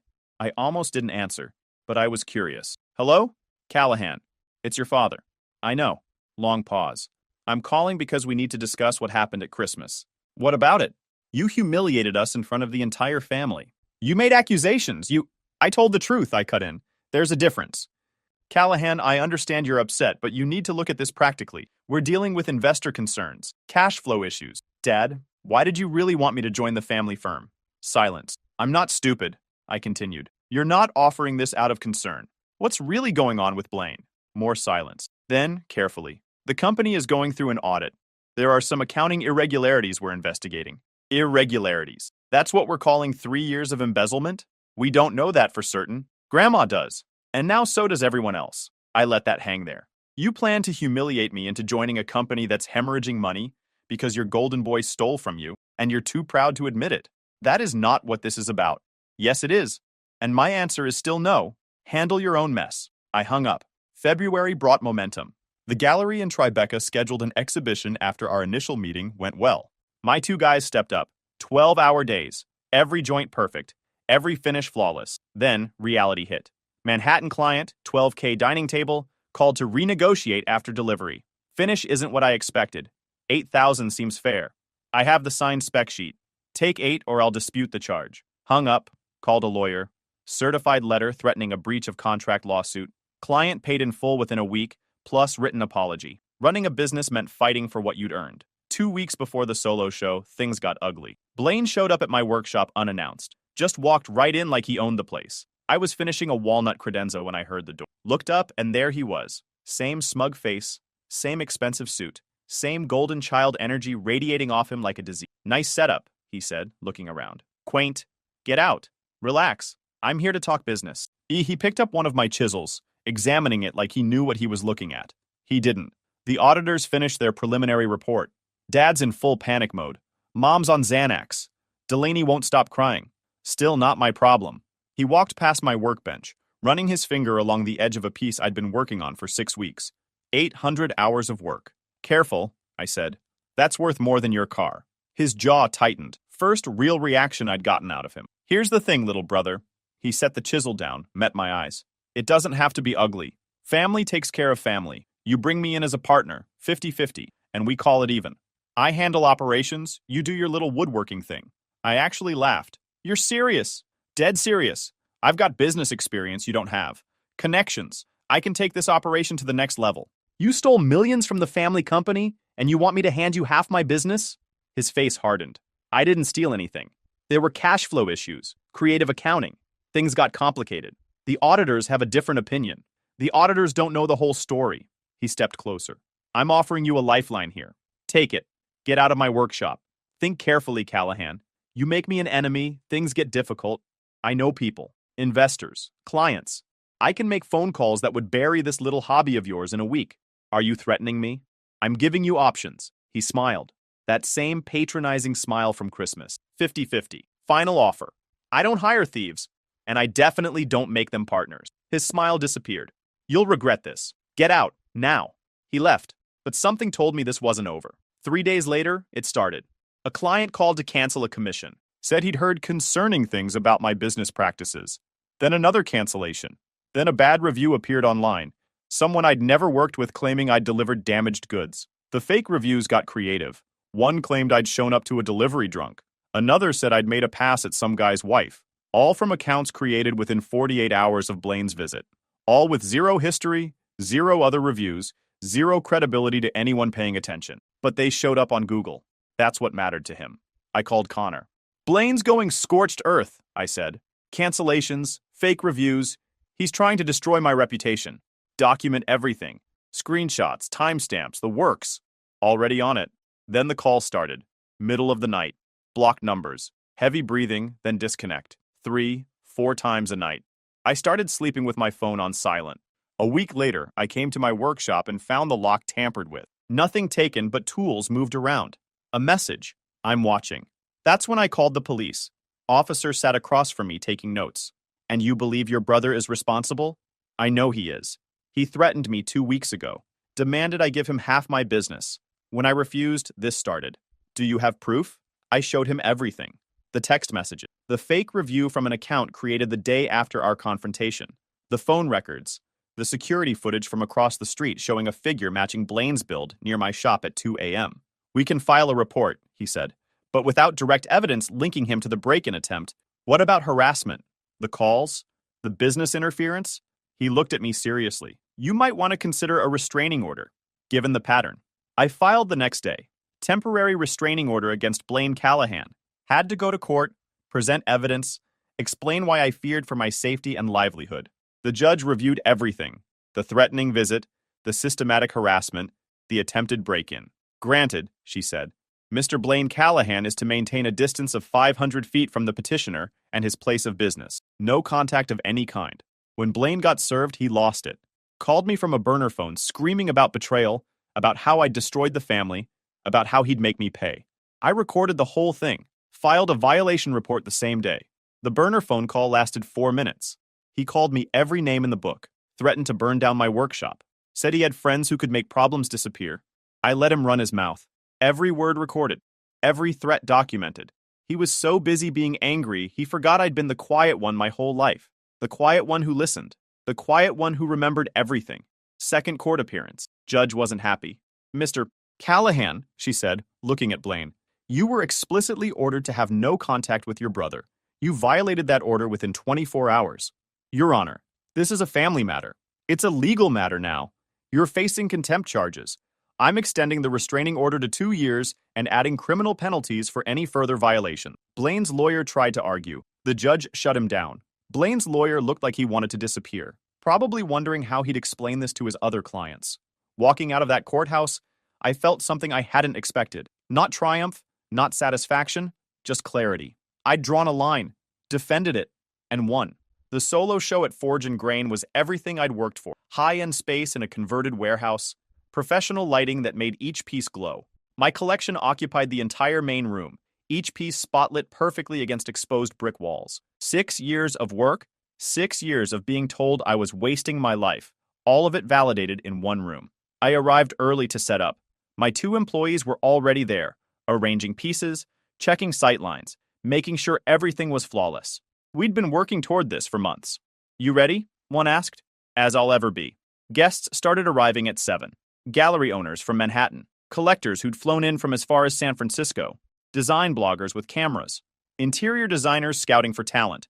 The room filled fast, the energy electric with possibility. I worked it naturally, talking about process, explaining techniques, connecting with buyers who understood what real craftsmanship meant. A collector from San Francisco bought 3 pieces on the spot, paid asking price without negotiating. "I've been looking for someone who still does real joinery," he said. "Everyone else is just gluing IKEA parts together and calling it bespoke." We shook hands. That one sale covered my operating costs for 3 months. At 7:30, my grandmother walked in. Alone. She caught my eye and smiled. I walked over. "Where's the rest of the family?" I asked. "Your father and mother decided not to attend, too embarrassed after Blaine's court appearance. Delaney stayed with them." She looked around at the crowd. "Blaine is prohibited from being within 500 feet of you anyway, thanks to that restraining order. I heard he tried to show up and had to be turned away. I hadn't known that. Security must have handled it before I noticed." "The show looks spectacular," my grandmother said. "I'm very proud of you. Thanks for coming. And thanks for backing me up at Christmas. I wouldn't have missed either." She squeezed my hand. "Your work speaks for itself. You don't need their approval. You never did." The show ran until 11. By the time we closed, I had orders totaling $67,000, not including the gallery's commission. 3 interior designers wanted to carry my work exclusively in their showrooms. 2 private clients wanted custom home offices designed from the ground up. April bled into May. Blaine's case went public. Criminal charges filed, not just the restraining order violations, but the embezzlement too. Turned out the auditors had found everything. 3 years of falsified records, shell companies, funneled contracts. The whole operation laid bare in court filings that became public record. I watched it unfold from a distance. The family firm hemorrhaging clients faster than they could count. Civil lawsuits from investors piling up. The perfect family image destroyed, and everyone knew exactly why. My cousin sent me the news article. Bergen County real estate exec charged with embezzlement. Blaine's mugshot. Dad's company named. $3 million in diverted funds. The golden child had been stealing for years, and they'd tried to use me to cover it up. Summer brought more commissions than I could handle. We hired 4 more people and started turning down projects. The brownstone job in Brooklyn led to referrals. The referrals led to magazine features. The features led to more referrals. Success compounding on success. Built on skill, not manipulation. Late June, Mom called. First time in 6 months. First time since I'd exposed them in front of everyone at Christmas dinner. I'd wondered how long it would take before desperation outweighed pride. I let it ring twice before answering. "Hello? Callahan, it's Mom."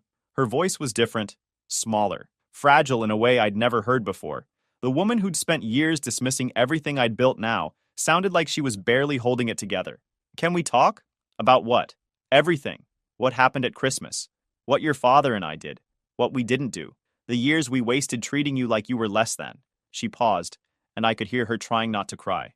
"I'm calling to ask for help." "Help with what?" "The company, the lawsuits, Blaine's legal fees. Everything's falling apart." Her voice cracked. "We made mistakes, Callahan. Terrible mistakes, but we're still family. That has to count for something. You plan to humiliate me and steal my business? In front of everyone we know? That's not a mistake. That's a strategy." We were desperate. We were scared. We didn't know what else to do. So after years of calling it a hobby, a phase, a sandbox, now suddenly it's valuable enough to steal? Silence. "Callahan, please. I know we don't deserve it, but we need you. Your father is barely functioning. Delaney is overwhelmed. Blaine is facing prison." She paused. "We've discussed it as a family. You bring Blaine in as a partner after his legal issues resolve. 50-50. He needs something to come back to. He can handle operations while you do your woodworking." I almost laughed. The audacity was almost impressive. Even after everything, the harassment, the threats, the restraining order, the criminal charges, they still wanted me to save him. "Let me understand this. You want me to give half my company to the brother who threatened me, the brother who harassed my clients, the brother who tried to break into my workshop, the brother I had to get a restraining order against, the golden child who destroyed everything. He's still your brother. He needs a fresh start. And frankly, you owe this family something. I owe you nothing. And I have a 2-year restraining order that says he can't come within 500 feet of me or my business. So even if I wanted to, which I don't, it would literally be illegal. We can work around that. Get it modified." "No. Callahan," I smiled. Actually smiled. Not angry, not bitter. Just done. "I don't hire thieves, and I definitely don't make them partners." The silence stretched. When she spoke again, Her voice was hollow. I don't know what else to say. There's nothing to say. You made your choices. Now you live with them. I'm not your bailout. I'm not Blaine's safety net. I'm the son you discarded, and I built something real without you. Can we at least meet? Talk in person? No, we're done here. I hung up. 2 hours later, Delaney texted, "You're tearing this family apart. I hope you're happy." I screenshot it, added it to my collection, then went back to work on a commission for a restaurant in the Hamptons. 22 grand, cash on delivery. Yeah, I was pretty happy. Dad called, asked if we could meet. His voice sounded different, defeated, broken in a way I'd never heard before. The man who'd always been in control, always had an angle, always knew how to work a room. That man was gone. I agreed. A quiet diner in Montclair. Neutral territory. The kind of place where nobody would recognize us. No family reputation to maintain. No image to protect. Just two people who needed to have a conversation that was years overdue. He walked in looking like he'd aged 10 years. Suit wrinkled. Tie crooked. The man who'd always been immaculately put together, who'd lectured me about presentation and professionalism, now looked like he'd been sleeping in his car.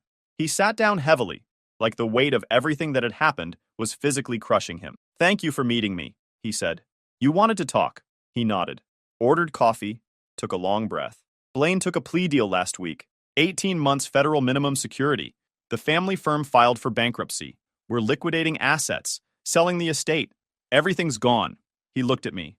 "I built that company for 30 years. Sacrificed everything for it. Sacrificed my relationship with you, and it's gone. Blaine destroyed all of it, and I let him." I didn't say anything, just waited. "You were right," he continued, "about all of it. I was wrong to try to control you. Wrong to mock what you built. Wrong to plan that Christmas ambush. Wrong to protect Blaine when he came after you. I was wrong about everything. Why are you telling me this now? Because I need you to know that you were right to leave. You built something real, something sustainable, something that matters." He met my eyes. "I'm proud of you, Callahan. I should have said that years ago. I'm saying it now." I watched him grovel. Felt nothing at all. "I don't need you to save me," he continued. "I don't need you to join anything or fix anything. I just need you to know that I was wrong and you were right, and I'm sorry I couldn't see it sooner." We sat there in silence. "Good to know," I said. "Doesn't change anything. We're still done." "I understand. Keep your apology. I don't need it. I moved on a long time ago." He nodded. "I figured you'd say that." He stood to leave, turned back. "You know what the worst part is?" he asked. "What?" "I had two sons, one who had the courage to build something real, and one who didn't. I destroyed my relationship with the first trying to control him. The second destroyed everything trying to please me, and then blamed everyone else when it fell apart." He shook his head. "I picked the wrong horse, and I lost everything because of it." He walked out. Not vindication, not satisfaction, not even triumph, though I'd earned that. Peace. I didn't need their approval anymore. I'd already won. If you enjoyed this video, please hit that subscribe button. It really helps the channel and help us bring you more and better stories. Thanks. My cousin accused me of SA-ing and getting her pregnant at Thanksgiving. My parents disowned me, my wife left, and I lost everything. 12 years later, the truth came out, and I sued them all into bankruptcy. Hey Reddit! My cousin torched my entire life with one lie. So I disappeared, rebuilt from scratch, and tried to forget they ever existed. But the past doesn't stay buried forever. Before we get to that, let me start from the beginning. Thanksgiving 2013. I was 22, halfway through my aerospace engineering degree at State University, and married for 8 months to my high school girlfriend, Brooke. Grades were good, marriage was stable, future looked like it might work out. My cousin Vanessa had been crashing at my parents' place for about a month after her apartment situation fell apart. She was 21, and we'd basically grown up like siblings. Our families lived 3 streets apart, so every holiday, every birthday, we were always together. That Thanksgiving, my mom went into full production mode. I showed up around noon to help my dad finish the basement renovation. Vanessa was already there, helping in the kitchen. Brooke had picked up an extra shift at the hospital where she was doing her nursing rotations. Money was tight with both of us in school. She'd planned to come later for dessert around 8. The basement work took way longer than expected. My dad had measured a corner wrong, and we had to redo an entire section. By the time we finished, everyone was already eating. I came upstairs covered in drywall dust. Vanessa was sitting across from me at dinner, looking progressively more uncomfortable as the meal went on. Her mom, my Aunt Michelle, kept drilling her with pointed questions about job applications and apartment hunting. Michelle had always been like that, running that family with tight control. "Any luck with those applications I sent you?" "Not yet. You need to follow up. You can't stay at your uncle's house forever." The tension was ridiculous. Vanessa looked like she wanted to disappear. Maybe give her a break, I said. It's Thanksgiving. My aunt backed off with a tight smile. Vanessa gave me this grateful look. My Uncle Roger said something about me always looking out for family. Everyone went back to eating. After dinner, I stayed in the kitchen with Vanessa and a couple cousins to clean up. Vanessa was washing at the sink. I was drying and putting stuff away. Thanks for earlier, she said quietly. My mom's been on my case constantly. She's just worried. You'll figure things out. Everything feels like it's falling apart. She teared up a little. I grabbed a tissue from the counter and handed it to her. My Uncle Roger walked by right then, heading to the fridge. Saw us talking, saw Vanessa wiping her eyes. Ethan, you're such a good cousin. Always looking out for her. He grabbed his drink and left. 5 seconds of interaction that would later get twisted into something it never was. The other cousins finished and headed to the living room. Vanessa and I worked in silence for another 10 minutes, then joined everyone else. Brooke showed up around 8. We stayed until 10, helped with final cleanup, then headed home. Normal Thanksgiving. What I didn't notice, my Aunt Michelle watching from the hallway, collecting evidence. 3 weeks later, mid-December. Finals week. I was in my apartment at 2 in the afternoon on a Tuesday, deep into studying thermodynamics, when someone knocked on the door. Aggressive knocking. I opened it, and Vanessa pushed past me into the living room without asking. She looked destroyed. Makeup running down her face, eyes bloodshot, shaking. Wearing sweatpants and an oversized hoodie, hair thrown up in a messy bun. We need to talk. My first thought was she'd had a fight with her parents, or needed money, or was having some kind of crisis. What's wrong? What happened? She was pacing my living room, arms wrapped around herself, crying so hard she could barely speak. I stayed near the door, keeping distance, waiting for her to calm down enough to explain. I'm pregnant. I felt immediate sympathy mixed with concern. This explained why she'd been so stressed lately, why her mom had been on her case, why everything felt like it was falling apart for her. Have you told your parents yet? Do you need help figuring out your options? She turned to look at me. Something in her eyes made my stomach drop. It's yours. The apartment went silent. The refrigerator hummed in the kitchen. What are you talking about? The baby. It's yours, Ethan. She was sobbing now, her whole body shaking. Thanksgiving night. After everyone left, you came back to the house because you forgot your tools in the basement. Your parents were already in bed. We were alone downstairs and things just happened. Vanessa, that never happened. Vanessa, I went straight home with Brooke that night. I didn't come back for anything. Stop lying to protect yourself. Her voice cracked, got louder. You came back around 11. You said you needed to grab something from the basement. We started talking and you pressured me. You said it would be fine because we were family and nobody would ever know. You said Brooke wouldn't care. I have everything written down. The date, the time, everything you said to me. This is completely insane. None of that happened. I've never touched you like that. I've never even thought about you that way. I was too scared to say no. You're bigger than me. You're my cousin. I didn't want to cause problems for the family. But I can't keep lying anymore. I can't pretend this didn't happen. She was building the narrative in real time, each word making it more concrete, more detailed, more believable to anyone who might hear it later. I'm telling my parents tonight. They deserve to know what you did to me, what you put me through. You can't be serious. This didn't happen. You know it didn't happen. I have texts I sent to my friend that night, right after it happened, telling her something bad happened, but I couldn't talk about it. I have everything. My mind raced. She'd planned this. Those texts were insurance, planted evidence to support a story that didn't exist. Why are you doing this? Because you assaulted me. She screamed it, loud enough that neighbors probably heard. You assaulted me and now I'm pregnant and I have to live with that. Get out. You don't get to kick me out. You don't get to silence me. Everyone's going to know what you did. She left then. Just walked out and let the door slam behind her. I stood there in my living room, staring at nothing, trying to process what just happened. Brooke came home 3 hours later to find me still standing in almost the same spot, staring at the wall. Hey, how was studying? What's wrong? I told her everything. Every word of Vanessa's accusation. Every detail of the impossible story. She listened with that nursing student poker face, the one she used when patients gave her really bad news that required staying calm. You're saying she completely made this up? Out of nowhere? Completely. None of that happened. I didn't go back to the house that night. I was here with you. Remember? We got home and you were exhausted from your shift. We watched 2 episodes of that show you like, then went to bed. You were at your parents' house a lot during that time, though. You and your dad were doing that renovation. You were there like 3 or 4 times a week. Never alone with Vanessa. Not once. And definitely not on Thanksgiving. We came home together. I reached for her hand. She pulled back. You believe me, right? The pause before she answered lasted 3 seconds. I want to believe you. But she seemed really messed up, Ethan. Why would she lie about something this serious? What does she gain from making this up? I don't know. But I'm telling you it didn't happen. She's your cousin. You've known her your whole life. She's not some random person trying to cause trouble. Which is exactly why I would never do what she's accusing me of. Brooke sat down on the couch, put her face in her hands. When she looked up, there were tears in her eyes. I need to think about this. This is really serious. And I need time to process. Process what? Whether you believe your husband or not? Don't make this about me. This is about you and what you're being accused of. It's about you choosing whether to believe a lie or trust the person you married. She didn't respond to that. Just sat there looking miserable. My mother called at 11 that night.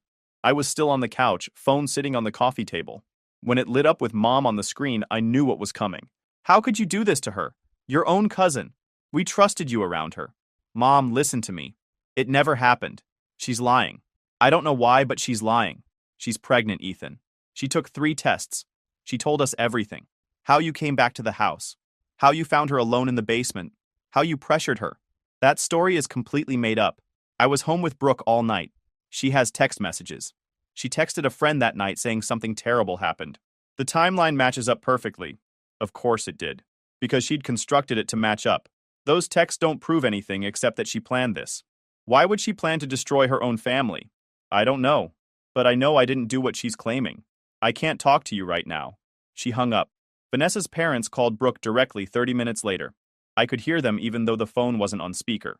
They were loud, emotional, aggressive. They laid out their version with surgical precision. Vanessa was traumatized. She'd been too afraid to say anything for weeks. She'd finally confessed after breaking down crying. The timeline matched. She had text messages.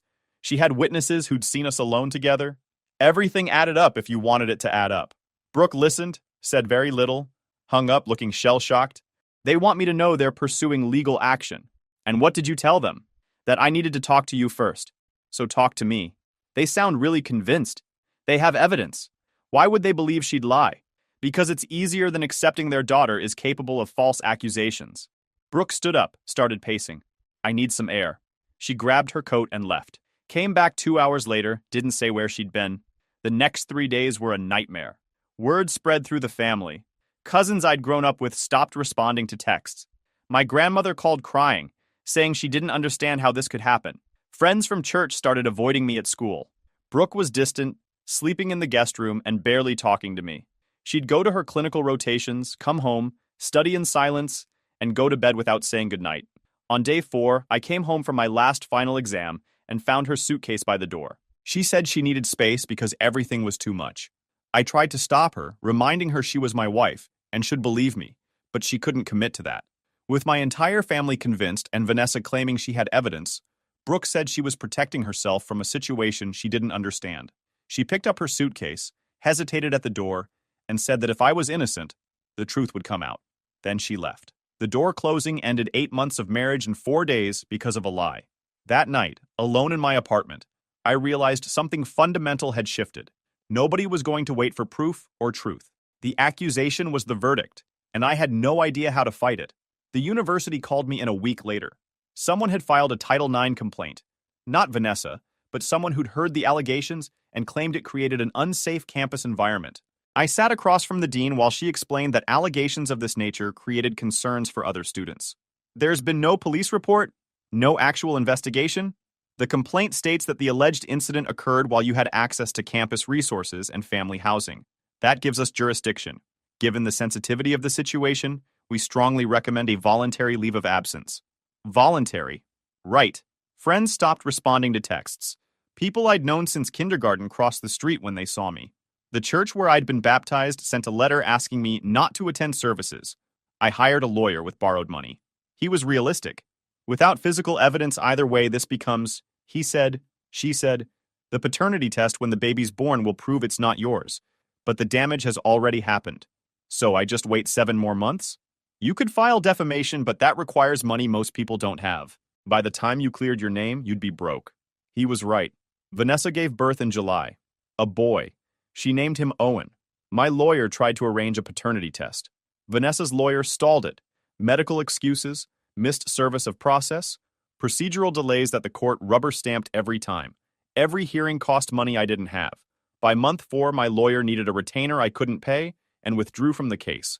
I tried representing myself, but the system didn't need me to be guilty. It only needed me to be broke. By January, I was broke, friendless, and 3 days from eviction. Brooke had filed for divorce. My parents had changed the locks. The engineering program sent a termination letter.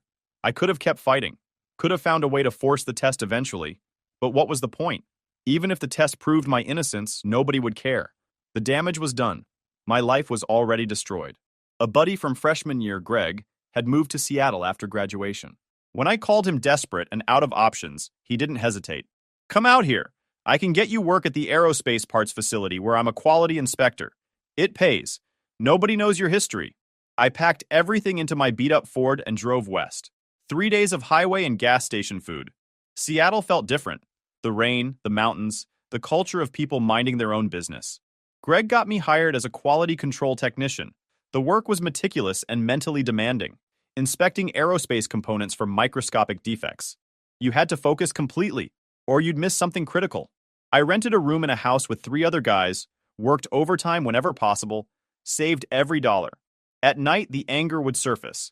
Not explosive, just cold and patient. I'd replay the accusations, the way everyone turned on me instantly, Brooke packing her bags without a fight. But I couldn't let it consume me. Moving forward meant actually moving forward. Greg introduced me to rock climbing 6 months in. You need something that requires total focus, where thinking about anything else means you fall.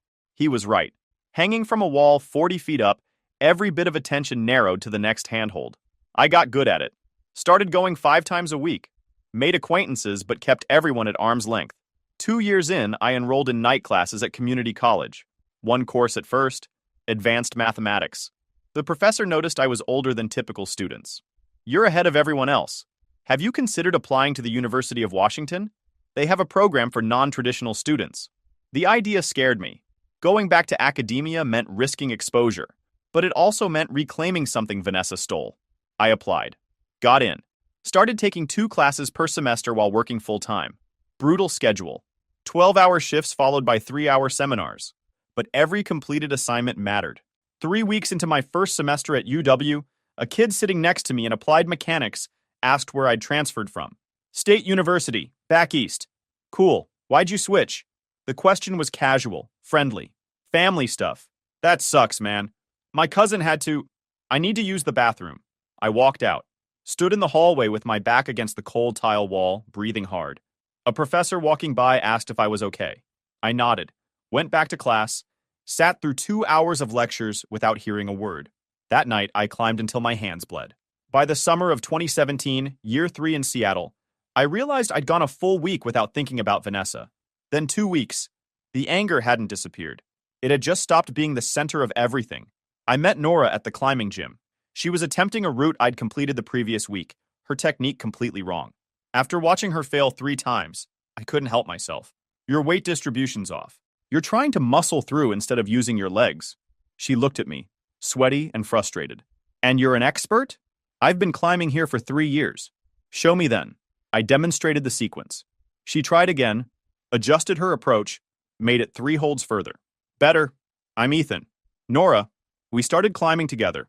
She was a graphic designer from California. Her openness about her life made me aware of how closed off I'd become. 6 months in, she asked me out for coffee. This feels like more than climbing buddies. Or am I reading it wrong? I wanted to say yes, but the thought of trusting someone sent panic through my chest. I have trust issues. Complicated history. Everyone has a past. Question is whether you're going to let it define your future. We started dating slowly. I told her about the divorce, about being falsely accused and forced to leave school, but not the specifics. What if she believed I'd actually done it? She was patient, didn't push. Over time, the walls started coming down. 2 years later, in the spring of 2019, I finished my degree. 7 years after leaving my original program, I walked across the stage. Greg and Nora cheered from the audience. My parents should have been there. I got a job at a renewable energy consulting firm. The pay was solid, the work meaningful. Nora and I moved in together, adopted a dog named Copper, created a life completely separate from everything I'd left behind. By 2023, 10 years after fleeing, I rarely thought about my old life. My parents had my email but never used it. Vanessa's son Owen would be 10, growing up believing his father abandoned him. Sometimes I wondered if anyone questioned her story, if my parents felt guilt. Mostly I'd moved on. Then, in November 2023, Facebook sent me a notification. Friday morning. Making coffee before work. Scrolling my phone when I saw it. You've been tagged in a post. The account was someone from high school I barely remembered. The post was a funeral announcement. Heartbroken to share that Catherine passed away yesterday. Services Saturday at St. Mark's Church. Survived by her husband James and grandchildren. Catherine. My mother. The coffee mug slipped from my hand. Nora came running. What happened? I couldn't speak. Just stared at the screen. My mother was dead. Had been dead for a full day before someone thought to tag me in a Facebook post. My mother died. The funeral was tomorrow. 1,000 miles away. I hadn't spoken to either parent in over a decade. Hadn't been invited. I need to go. After everything they did, I have to see it. Otherwise, this'll eat me alive. The plane touched down Saturday morning. I rented a car, drove the familiar highways. My hands shook on the steering wheel. St. Mark's Church looked the same. I sat in the parking lot for 20 minutes before walking in. The sanctuary was packed. I slipped into the back row. The casket was at the front, closed, surrounded by flowers. My father sat in the first pew, shoulders hunched. My aunt and uncle beside him. Second row. Vanessa with a preteen boy who had to be Owen. She'd aged, hair shorter, face fuller. She was crying into a tissue, leaning on a man I didn't recognize. Owen looked bored in his suit. The service began. Pastor gave a eulogy about my mother's kindness. People stood to share memories. My father tried to speak but broke down. My uncle finished for him. After, there was a reception in the church basement. I should have left. Should have walked straight out, but I needed to see my father up close. Needed something I couldn't name. I made my way downstairs, grabbed coffee, positioned myself near the wall. Ethan. I turned. Brooke was standing there, eyes wide. She looked different. Hair longer, wedding ring on her finger. I didn't think you'd come. Neither did I.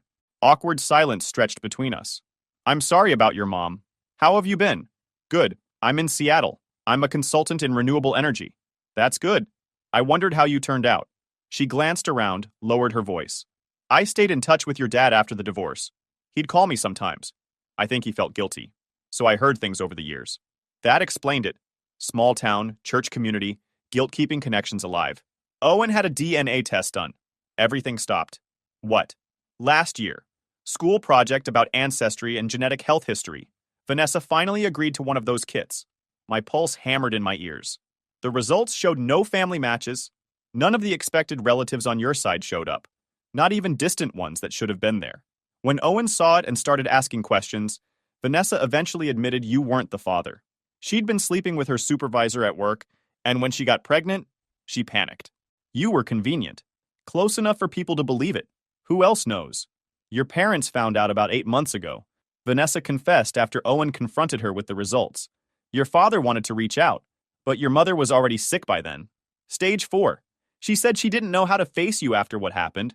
She died without trying. So she knew. Knew for 8 months and never reached out. Just let guilt eat at her until the sickness finished the job. And Vanessa?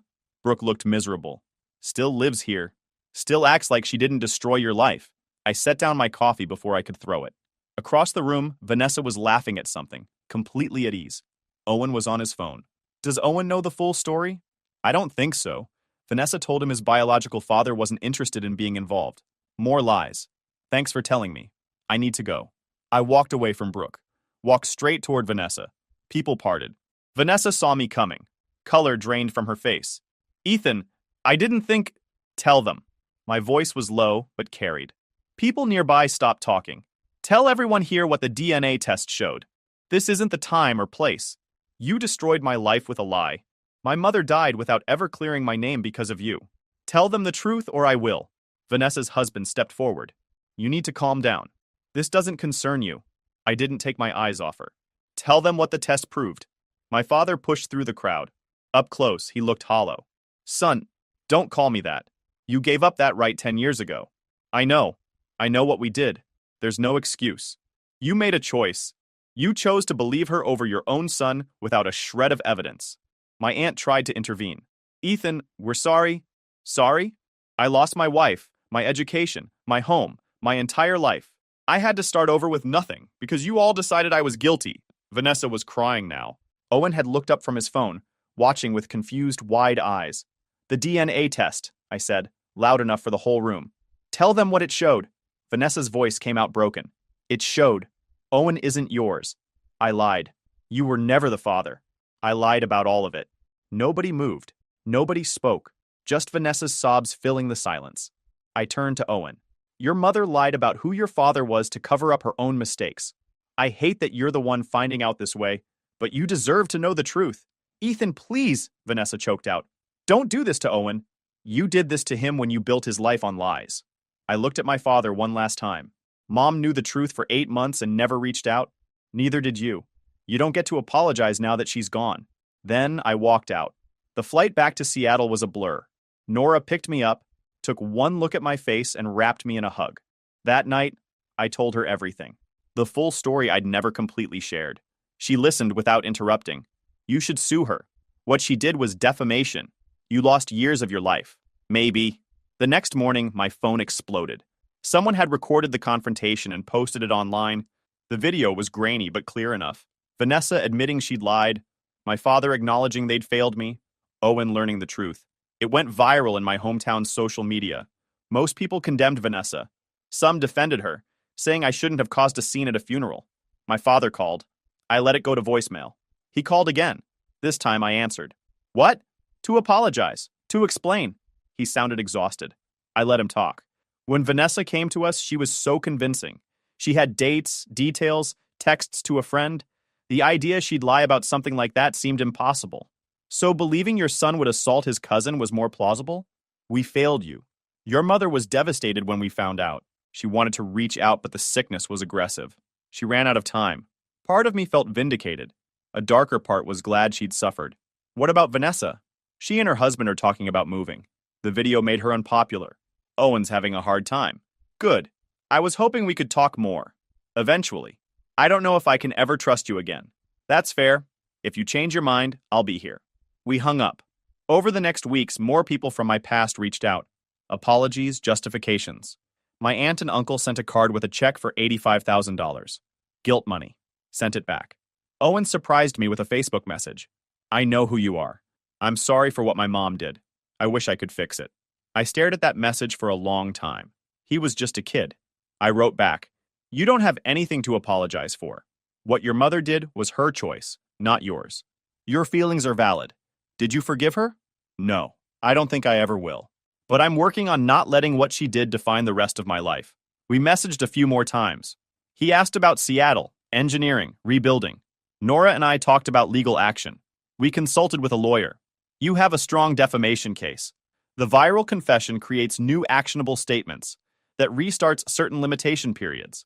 Plus, she actively concealed the truth for over a decade, which tolls the statute. Documented lies that caused measurable harm. What's the process? Long and expensive, but given the viral video and clear admission, you'd likely win. The question is whether you want to spend the next year in courtrooms. I thought about it for weeks. Then I made my decision. I'm suing. Not for money, for vindication, for the formal record that Vanessa was a liar and I was innocent. Discovery was brutal. My lawyer subpoenaed everything. Text messages, medical records, witness statements, school transcripts, the delayed paternity test requests. And that's when we found it. Hidden in Vanessa's old text messages. Conversations with my Aunt Michelle. My aunt had coached her. The text showed my aunt helping Vanessa construct the timeline, suggesting details to make the story believable, telling her to mention Thanksgiving specifically because multiple people had seen us together, telling her to cry when she told her parents, telling her to resist the paternity test as long as possible. My lawyer looked at me across his desk, holding the printouts. Your aunt orchestrated this entire thing. She knew Vanessa was sleeping with her married supervisor. She knew the pregnancy would cause scandal. So she helped frame you to protect Vanessa's reputation. Why me? You were convenient. Young, male, had access to the house. She knew your parents would believe their sister over you. We added my aunt to the lawsuit. The deposition was scheduled for April. I flew back for it. Vanessa showed up looking defeated, accompanied by her lawyer. My aunt looked furious. My lawyer didn't waste time. He laid out the text messages, read them out loud for the record, showed exactly how my aunt had coached Vanessa through each lie. Vanessa broke 20 minutes in. I was scared. I'd gotten pregnant by my married boss, and my mom said if I admitted that, I'd be ruined. She said Ethan was the perfect person to blame because he'd been around me a lot, and nobody would question it. She said the family would support us, and eventually it would blow over. And did you have any contact of that nature with Ethan? No, never. I lied about all of it. My aunt's lawyer tried to object, claimed the texts were taken out of context. My lawyer shut that down immediately. Your client systematically constructed a false accusation to protect her daughter's reputation. She destroyed an innocent person's life. There's no context that makes this acceptable.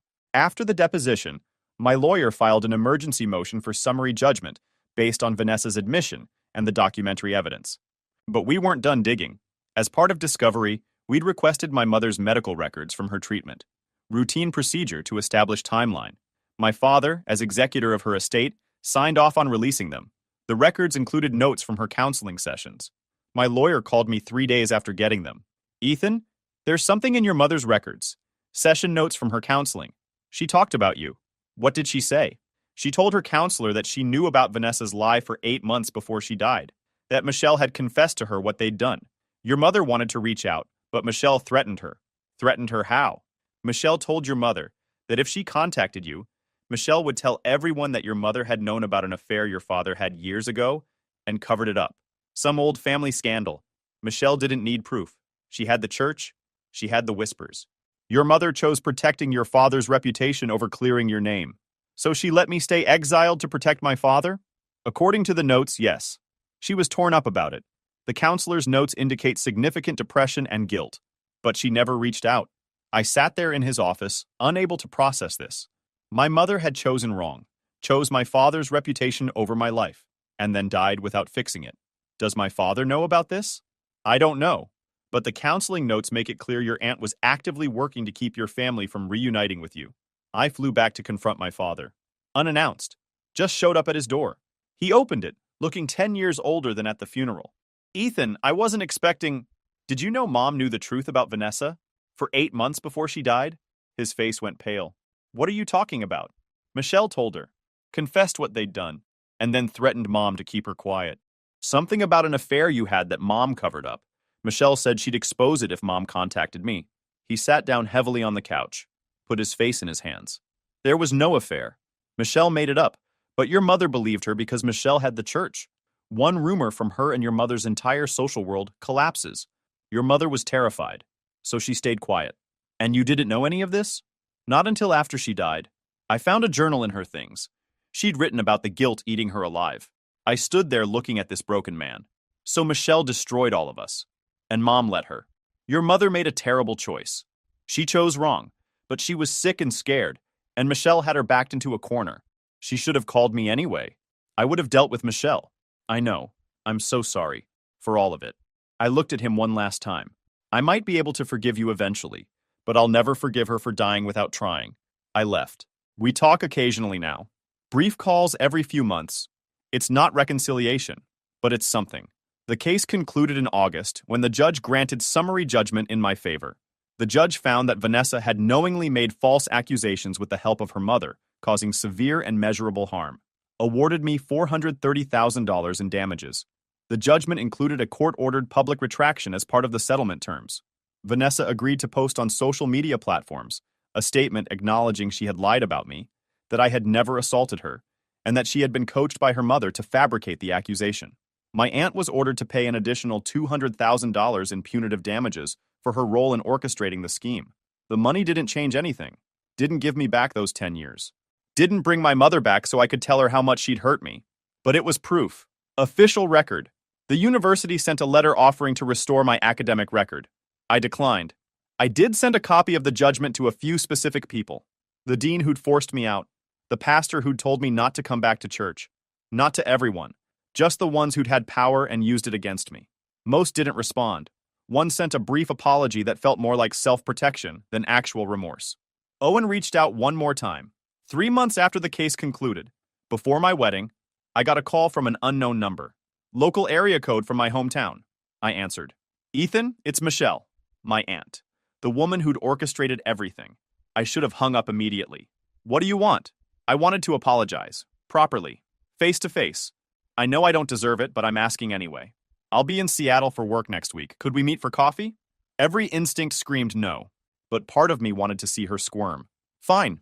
Thursday, 2 o'clock. There's a coffee shop downtown on 4th Avenue. I told Nora about it that night.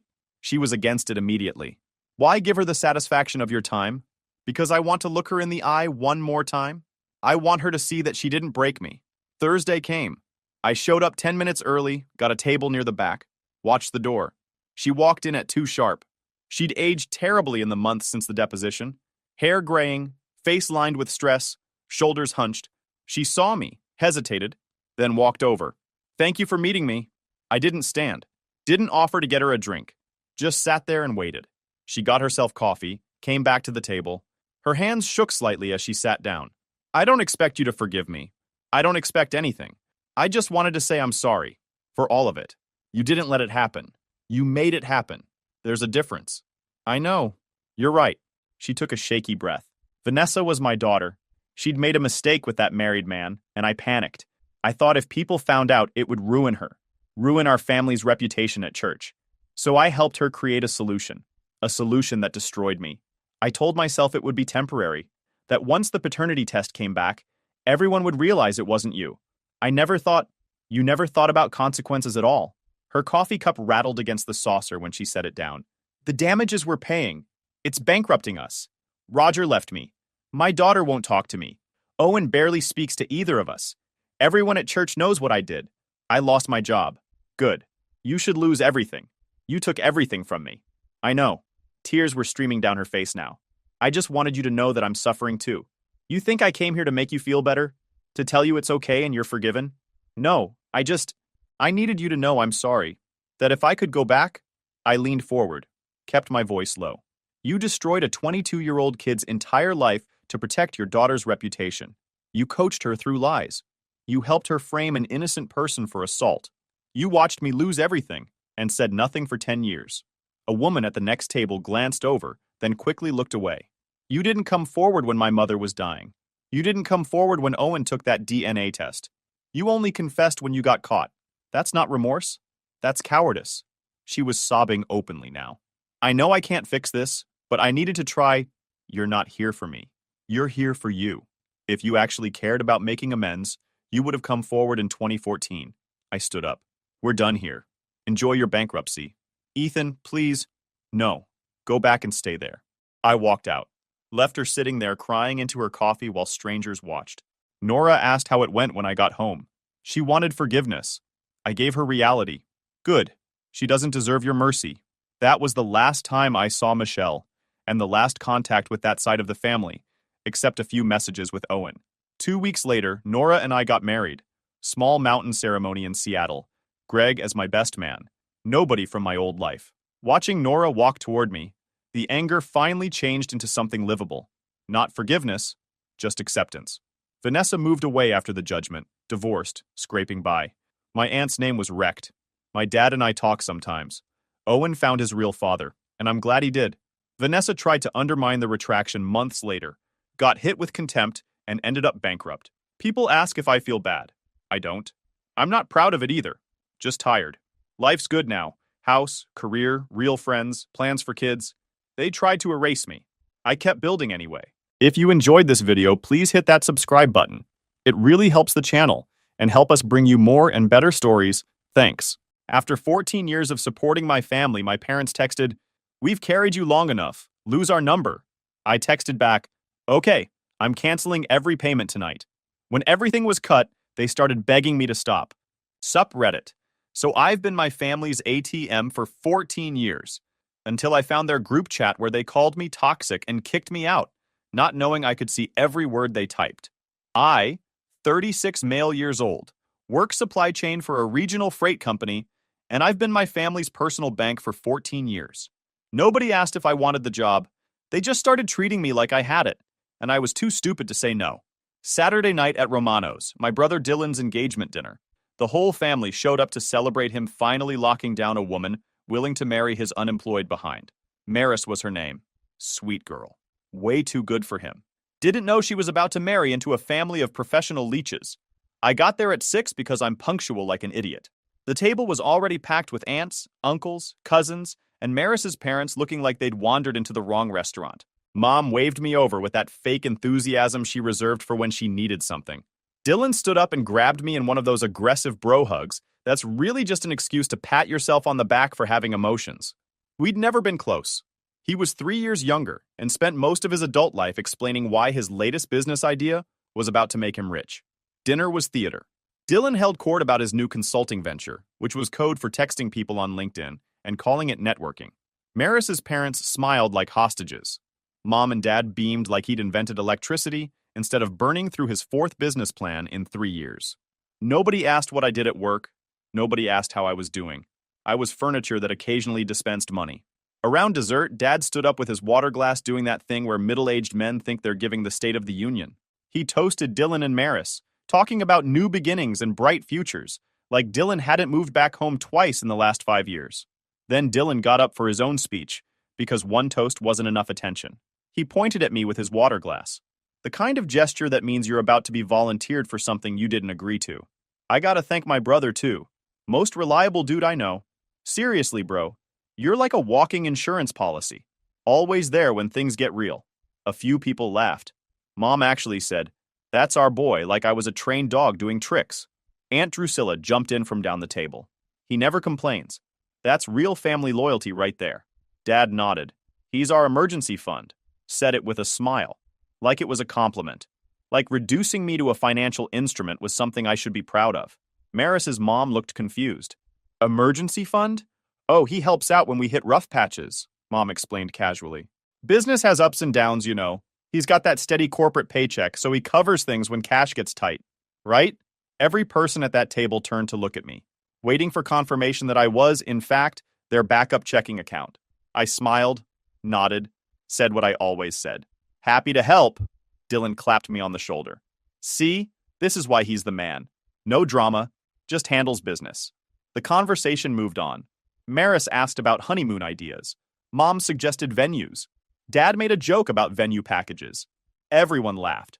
I sat there holding my water glass, wondering when I'd become the punchline to a joke I didn't know I was telling. The check came around 8:30. Waiter dropped it near Dad's elbow. Dad glanced at it like he'd seen a spider. Looked at Dylan. Dylan suddenly needed to check his phone. Mom became very interested in her napkin. The silence lasted maybe 10 seconds. Long enough for Maris's parents to shift uncomfortably. Long enough for Maris to clock Dylan staring at his phone like it was going to pay the bill. Dad cleared his throat. You mind grabbing this one? We'll square up later. Square up later. The same lie I'd heard since 2011. The same promise that never materialized, because somehow later never arrived. I pulled out my card, handed it to the waiter. Nobody said thank you. The table just exhaled and went back to wedding talk, like I'd done them a small favor instead of dropping $380 on a celebration for someone else's relationship. Dylan didn't even acknowledge it, just kept talking about the venue they were touring next weekend. Mom asked Maris about bridesmaids. Dad ordered another Diet Coke. I got my card back, signed the receipt, put it in my wallet. Around 9, I made noise about early morning work stuff and headed out. Dylan gave me another aggressive hug. Thanks for coming, man. And for dinner. You're a real one. Not thank you. Just acknowledgement that I'd performed my function correctly. I drove home in silence with that receipt in my center console like evidence of a crime I couldn't quite name yet.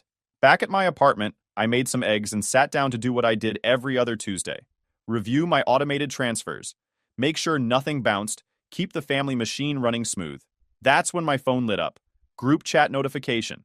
Aunt Drusilla added me to a conversation. I opened it expecting to see some family update. Standard procedure. Maybe someone needed help with something. Maybe Dad's business hit another cash flow issue. Maybe Dylan needed money for the wedding venue. The participant list. Mom, Dad, Dylan, Maris, Aunt Drusilla, and now me. Everyone who mattered, apparently.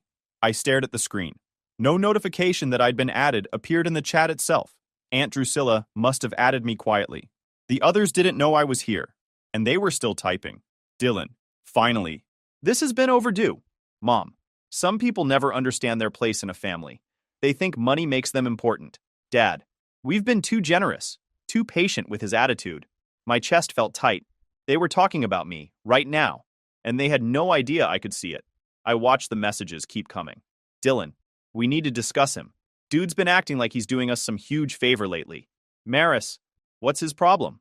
Dylan, acts all superior. Every time I mention the business, he gets this judgmental look, like his corporate job makes him better. Mom, he's always been entitled like that. Thinks regular paychecks mean something special. Aunt Drusilla, some people forget that family isn't about money. It's pathetic how he holds it over everyone. I put my phone on the counter, picked it up, read it again. Judgmental, superior, entitled, holding it over everyone. This was me they were describing. The guy who'd covered their mortgage payments, their insurance, their business loans for over a decade. The guy who just paid $380 for their celebration dinner 2 hours ago without being asked. They thought I was the problem. Dad, time to set some boundaries.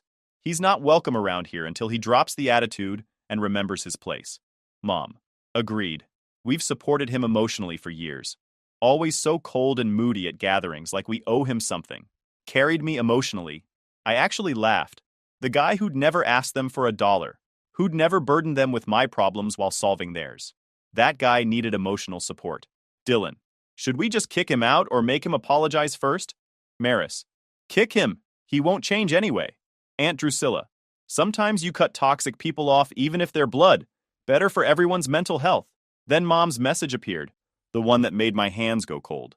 Still talking like I wasn't watching. Mom, we've carried you long enough. Lose our number. Should I send this? What do you guys think? I watched the reactions pop up in real time. Aunt Drusilla with a thumbs up emoji. Right there under the message exiling me from my family. The same aunt whose divorce costs I'd covered in 2021. The same aunt who'd called me crying about her mortgage. Who I'd helped with a loan that vanished into the void like all the others. She approved of cutting me off. And she'd added me silently just to make sure I saw it happen. Dylan, finally. Tired of him acting like he's doing us favors when family should just help.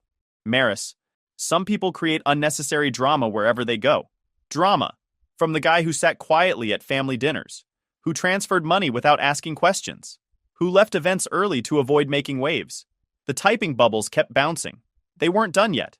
Dad, maybe this teaches him some humility about what really matters. Mom, let's see how superior he feels without family support and connections.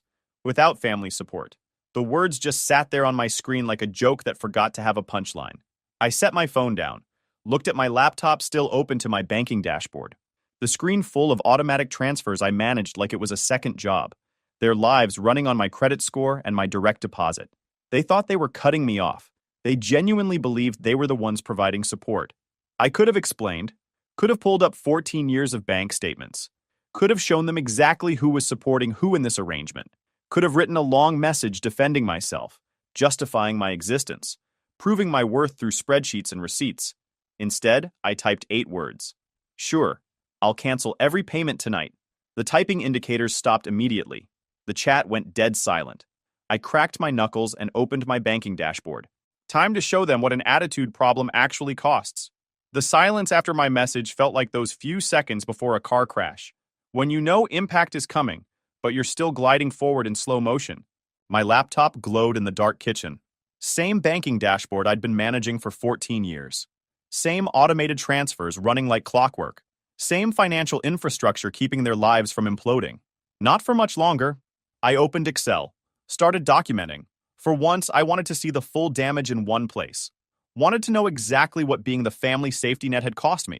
19 automatic transfers running every month, some weekly, some triggered when their accounts dipped below certain levels. I'd built systems to solve their problems before they even knew problems existed. Health insurance. Family plan covering Mom, Dad, Dylan, and now Maris, apparently. $1,240 monthly. They'd added Maris when Dylan proposed 4 months ago. Didn't ask. Just assumed I'd keep paying. It wasn't through work. Private plan, my billing account, my dependents list. Car insurance. 4 vehicles. $385 monthly. Dad's pickup, Mom's SUV, Dylan's BMW he claimed he needed for client meetings, and now Maris's sedan. Never met a client. Never paid a premium. Business account backup. My checking linked as overdraft protection because I set it up years ago. Triggered 12 times this year. Average hit. $1,800. They ran Dad's business like a casino with unlimited credit. I was the house that always covered. Property taxes. $520 monthly into escrow I'd set up when Dad's business tanked in 2018. 7 years of payments. They probably didn't even know I was handling it. Storage unit rental. $175 monthly for Dylan's furniture from his first apartment that he'd move, eventually. 3 years. $6,000 to store garbage. The numbers painted a picture I'd been too close to see. $2,320 every month, flowing from my accounts to theirs in regular payments, plus another $21,600 this year alone in overdraft bailouts. Almost $50,000 a year, buying me the privilege of being called judgmental at family dinners. I went deeper. Pulled statements back to the beginning. First transfer was March 2011. Mom's emergency dental work insurance wouldn't cover because Dad forgot to pay premiums. $3,200. I was 22, barely making decent money, and I sent it same day because that's what family does. That was the test. Proof I was reliable. Proof I didn't ask questions. Proof I'd show up with money when they called. Total documented transfers over 14 years. $412,000. Not loans. Gifts.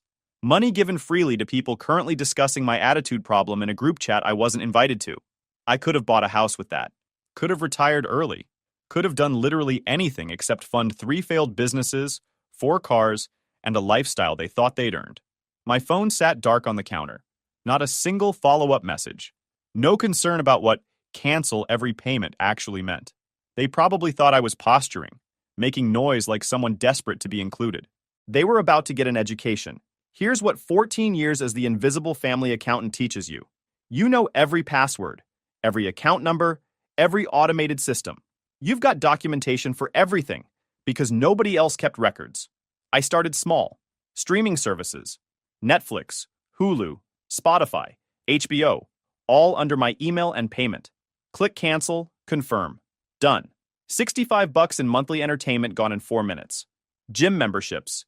Dylan's bougie CrossFit place he posted about, but attended maybe twice a month. $95 monthly. Canceled. App subscriptions. Cloud storage. Magazine renewals. Random stuff they'd signed up for using my payment info over the years. Click cancel, confirm. Each cancellation felt like dropping a brick I'd been carrying. Individually, nothing. Together, crushing. The big items needed more work. Health insurance had 30-day notice requirements. I was the policyholder, so I called the provider, navigated the automated system like I'd designed it myself, requested cancellation effective end of month. The rep asked if I wanted to set up Cobra for the other covered individuals. That's not my problem anymore. She paused. Sir, that leaves 4 people uninsured November 1st. I'm aware. Typing sounds. Cancellation processed. Anything else? We're done here. Car insurance was next.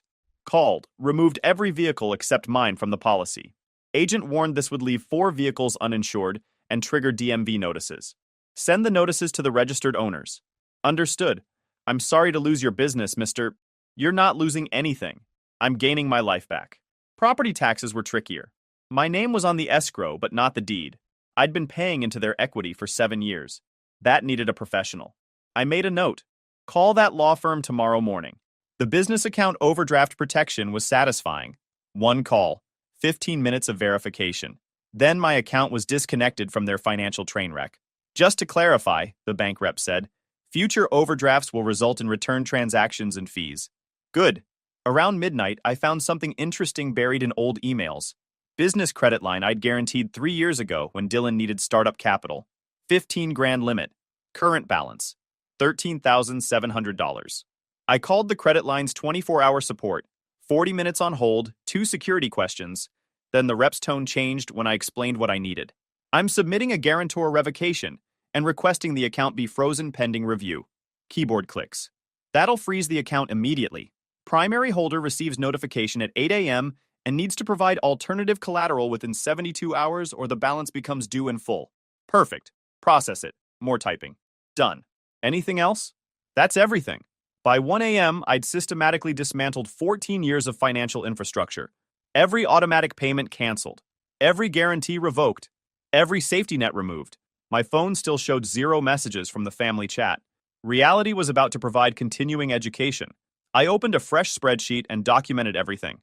Screenshots of cancellation confirmations. Reference numbers. Timestamps. When this got ugly, I wanted documentation. Around 2 a.m., I remembered something.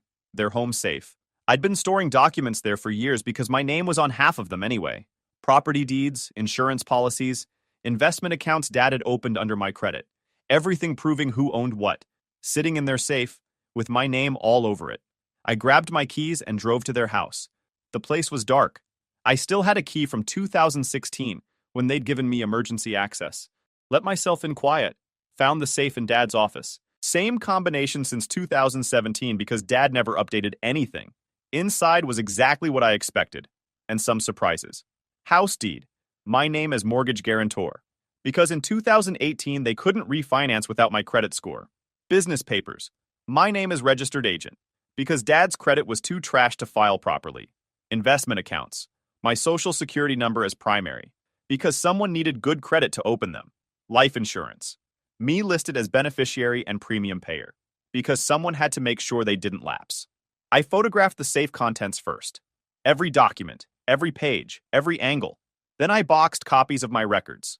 Anything with my name, my SSN, or my signatures. Left everything else exactly where it sat. On the way out, I noticed their mail. Unopened bills. Past due notices for stuff I usually handled before it became problems. A foreclosure warning on the storage unit I'd stopped paying for tonight. I left everything where it sat. They wanted to be done with me. They could handle their own mail now. Back home at 3 a.m., I sent one email. To a law firm I'd looked up after a particularly brutal family dinner last year. Never contacted them. Just saved the info like a fire extinguisher. Subject. Urgent. Family financial separation. Body. Need immediate consultation on separating from 14 years of joint obligations. Extensive documentation available. Can meet tomorrow morning. I hit send and went to bed. For the first time in 14 years, I slept like someone with nothing left to lose. My phone started buzzing around 3:40 a.m. I'd been asleep maybe 30 minutes. Deep enough that the vibration felt like it was coming from inside my bones. Grabbed it off the nightstand, squinting at the screen through one eye. Dylan. 23 missed calls in 6 minutes. I let it ring 4 more times before answering. What? His voice came through ragged, panicked, like someone had just told him his entire life was on fire. What the heck did you do? I sat up, turned on the lamp, checked the time. Exactly what I said I'd do. The business account is frozen. My credit line is suspended. Maris just got an email about her car insurance lapsing. What the heck? Sounds like your consulting venture is meeting consequences. You can't just what? Remove myself from financial obligations with people who are done with me? Pretty sure that's exactly what I can do. Silence. The kind where you can hear someone's brain trying to find an explanation that doesn't make them look like a jerk. That's not what we meant, he finally said. I laughed. Actually laughed out loud. What did you mean then? More silence. Longer this time. That's what I thought. I glanced at my alarm clock. 3:43 a.m. Why are you calling at 4 in the morning about this? Business problems usually wait until business hours. Because everything hit at once. The bank sent notices. Insurance sent notices. My landlord is losing his mind because the rent check bounced. Your rent bounced because you were paying personal expenses from the business account. Business account had overdraft protection from my checking. I disconnected that tonight. You can't do this to us. Us. You keep saying us. But that family meeting, the one I'm not invited to, that's not an us situation. That's a you and them situation. I'm just respecting boundaries you drew. His voice got smaller, scared. Please, we need time. You had 14 years to figure this out. You spent it treating me like a utility bill you forgot to pay. That's not fair. What's not fair is finding out my family thinks I'm judgmental while I'm literally looking at automatic transfers keeping your lives running. What's not fair is paying $380 for your engagement dinner and not even getting acknowledged. And you still had the nerve to call me the problem. I heard voices in the background. Female. Probably Maris. Then Dad's voice, muffled but urgent. Dad wants to talk to you, Dylan said. Tell Dad I'll talk to him through my legal counsel. During business hours. You're legal, come on. I hung up. Phone started ringing again immediately. I powered it down completely. Set it on the nightstand. Stared at my ceiling. Part of me waited for guilt to show up. To feel like I'd gone too far. To feel that familiar pull to fix things. Make peace. Be the bigger person. I felt nothing but satisfaction. Around 5 a.m., I gave up on sleep. Made coffee. Opened my laptop and started building the case file. Screenshots of the group chat. Bank statements showing 14 years of transfers. Confirmation emails from every cancellation. The law firm opened at 9. I had a meeting request in their inbox. Wanted to walk in prepared. By 7 a.m., I had comprehensive documentation, organized by category, chronological within categories, the kind of thing that would make a judge's job easy if this went to court. At 8:15 a.m., I turned my phone back on. 61 missed calls, 87 texts, 4 voicemails. I ignored everything except one email. The firm had responded. Hi, we can see you at 10 a.m. today. Please bring any documents and screenshots you have. I showered, put on my interview suit, grabbed the box of documents and my laptop. Time to make this official. The law office was downtown, 8th floor. The guy who met me was late 40s, gray at the temples. I set the box on his desk. 2 hours later, he'd walked through everything. The transfers, the joint accounts, the business guarantees, the property situation, every document, every screenshot, every transaction. He leaned back. You've been remarkably patient. Most people would have drawn boundaries years ago. He tapped his pen. Good news. You documented everything meticulously. Bad news. They'll argue voluntary gifts, that you gave freely and never wanted recognition. I don't want repayment. I want separation. He smiled. Even better. We're severing future obligations and clarifying ownership on shared assets. The house is the problem. Your name's on the mortgage guarantee, you're co-owner, you paid property taxes for 7 years. That's substantial equity. Options? 3. Force a sale and take equity. Negotiate buyout if they refinance. Or release claim for other considerations. He pulled the deed closer. Their credit's destroyed, so buyout's unlikely. We give them 90 days to refinance. When they can't, we file partition sale. 6 months total. The business guarantees I pulled? Bank reassesses when guarantor withdraws. If they can't find collateral, account freezes and balance comes due. $13,000? $13,700. They're not paying that. Business closes. He'll probably file bankruptcy. Good. He looked at me over his glasses. Not judging, just confirming. I mean it, I said. He's been running that business on my checking account for 3 years. Another note. Insurance cancellations are clean. You're the policyholder. They'll get COBRA offers at full premium, probably $1,600 monthly. They can't afford that. Not my problem, not yours either. He flipped pages. The documents from the safe prove financial entanglement more than I expected. Next step, I draft formal separation agreement. Details every account, obligation, shared asset. Certified mail to all parties. 30 days to respond. If they contest, we have documentation. If they don't, we proceed. Cost, $5,000 retainer. I bill at $350 hourly. Figure $14,000 total. I thought about the $412,000 I'd given them over 14 years. $14,000 to get clean was a bargain. Do it, I signed. Transferred the retainer from my phone. One more thing, he said. They'll try to negotiate. Emotional appeals, threats, back to appeals. Don't engage directly. Route everything through me. If they show up at your place, call the police. Document threats, messages, voicemails, anything. We shook hands. My phone buzzed in the parking lot. Mom, we need to talk. This is getting out of control. I forwarded it to the firm without responding. I ignored my phone all morning. Around 1:30 p.m., my work phone rang. Front desk. Someone's here to see you? Says she's your mother? Oh, man. Mom stood near security wearing her church cardigan. The visitor badge looked wrong on her. Outside. We walked to the parking lot. Found a spot by the dumpsters.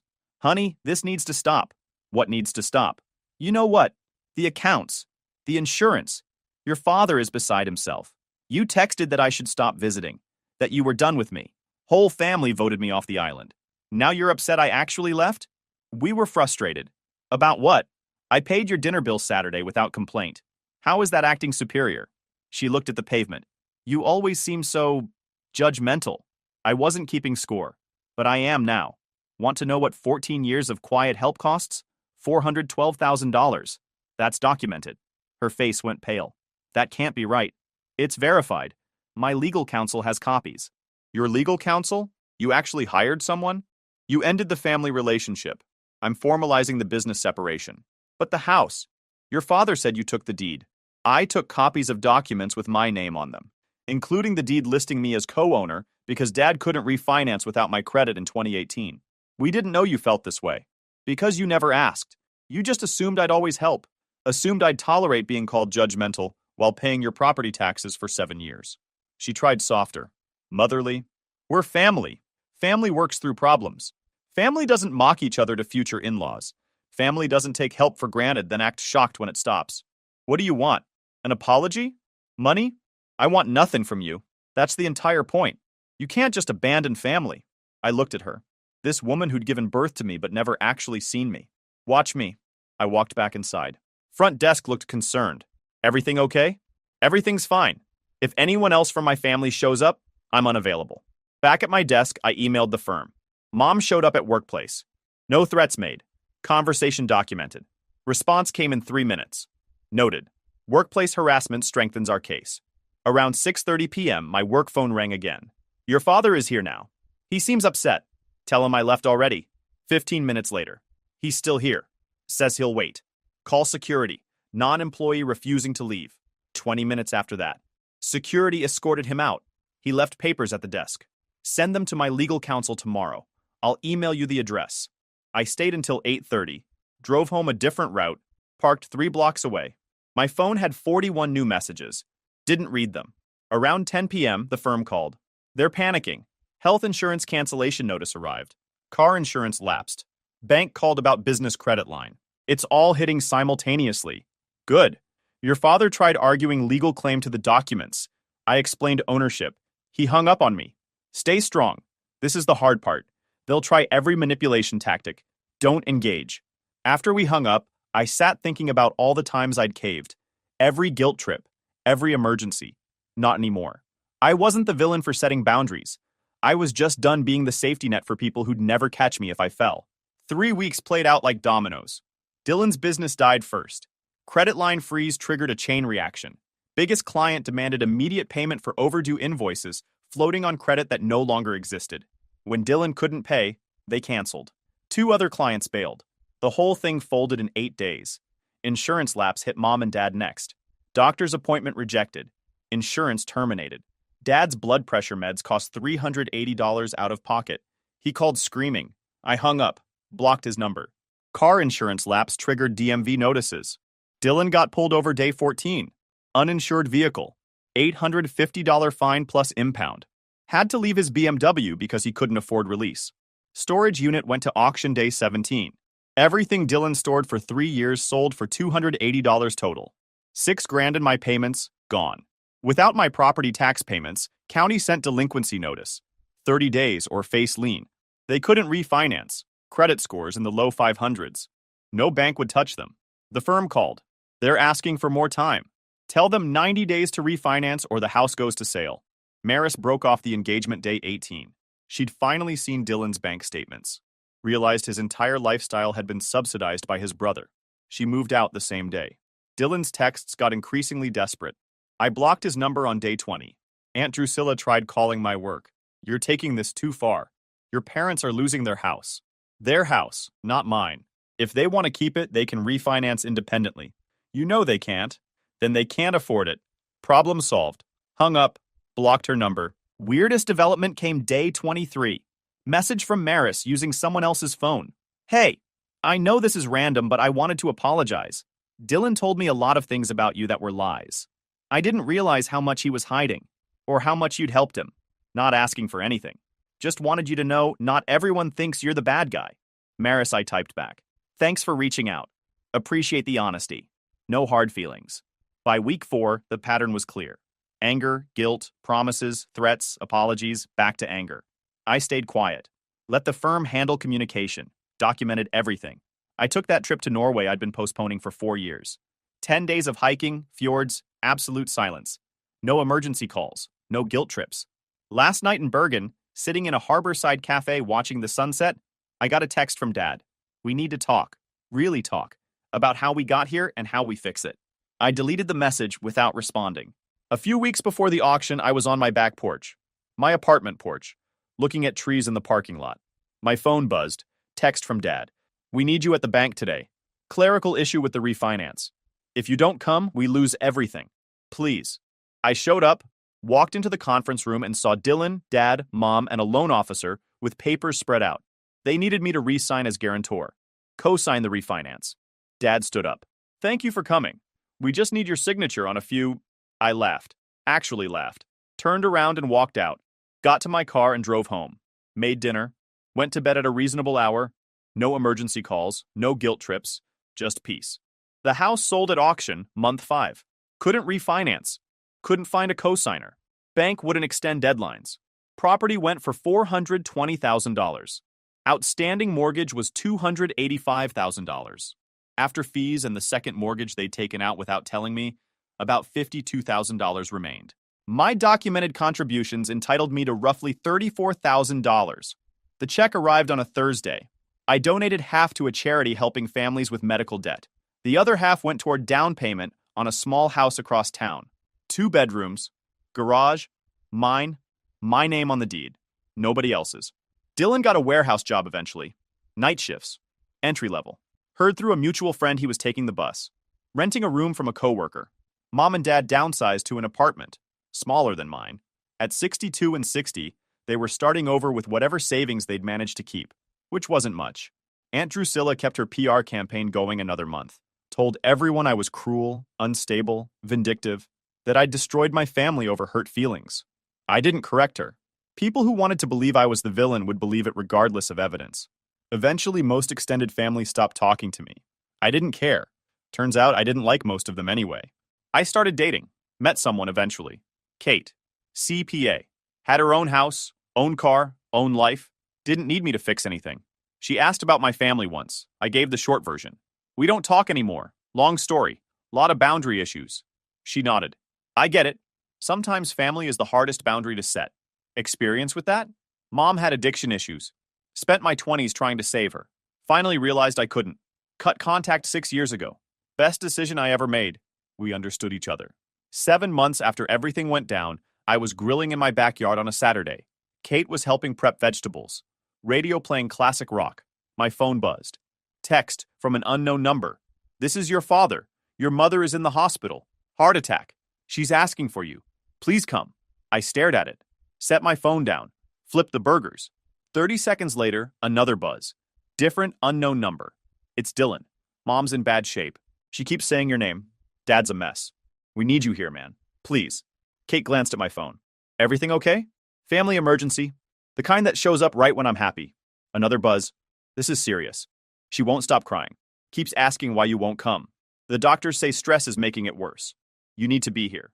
Dad. Then another. I know we haven't talked, but this is Mom. Whatever happened between us, she doesn't deserve this. She's your mother. Dylan and another.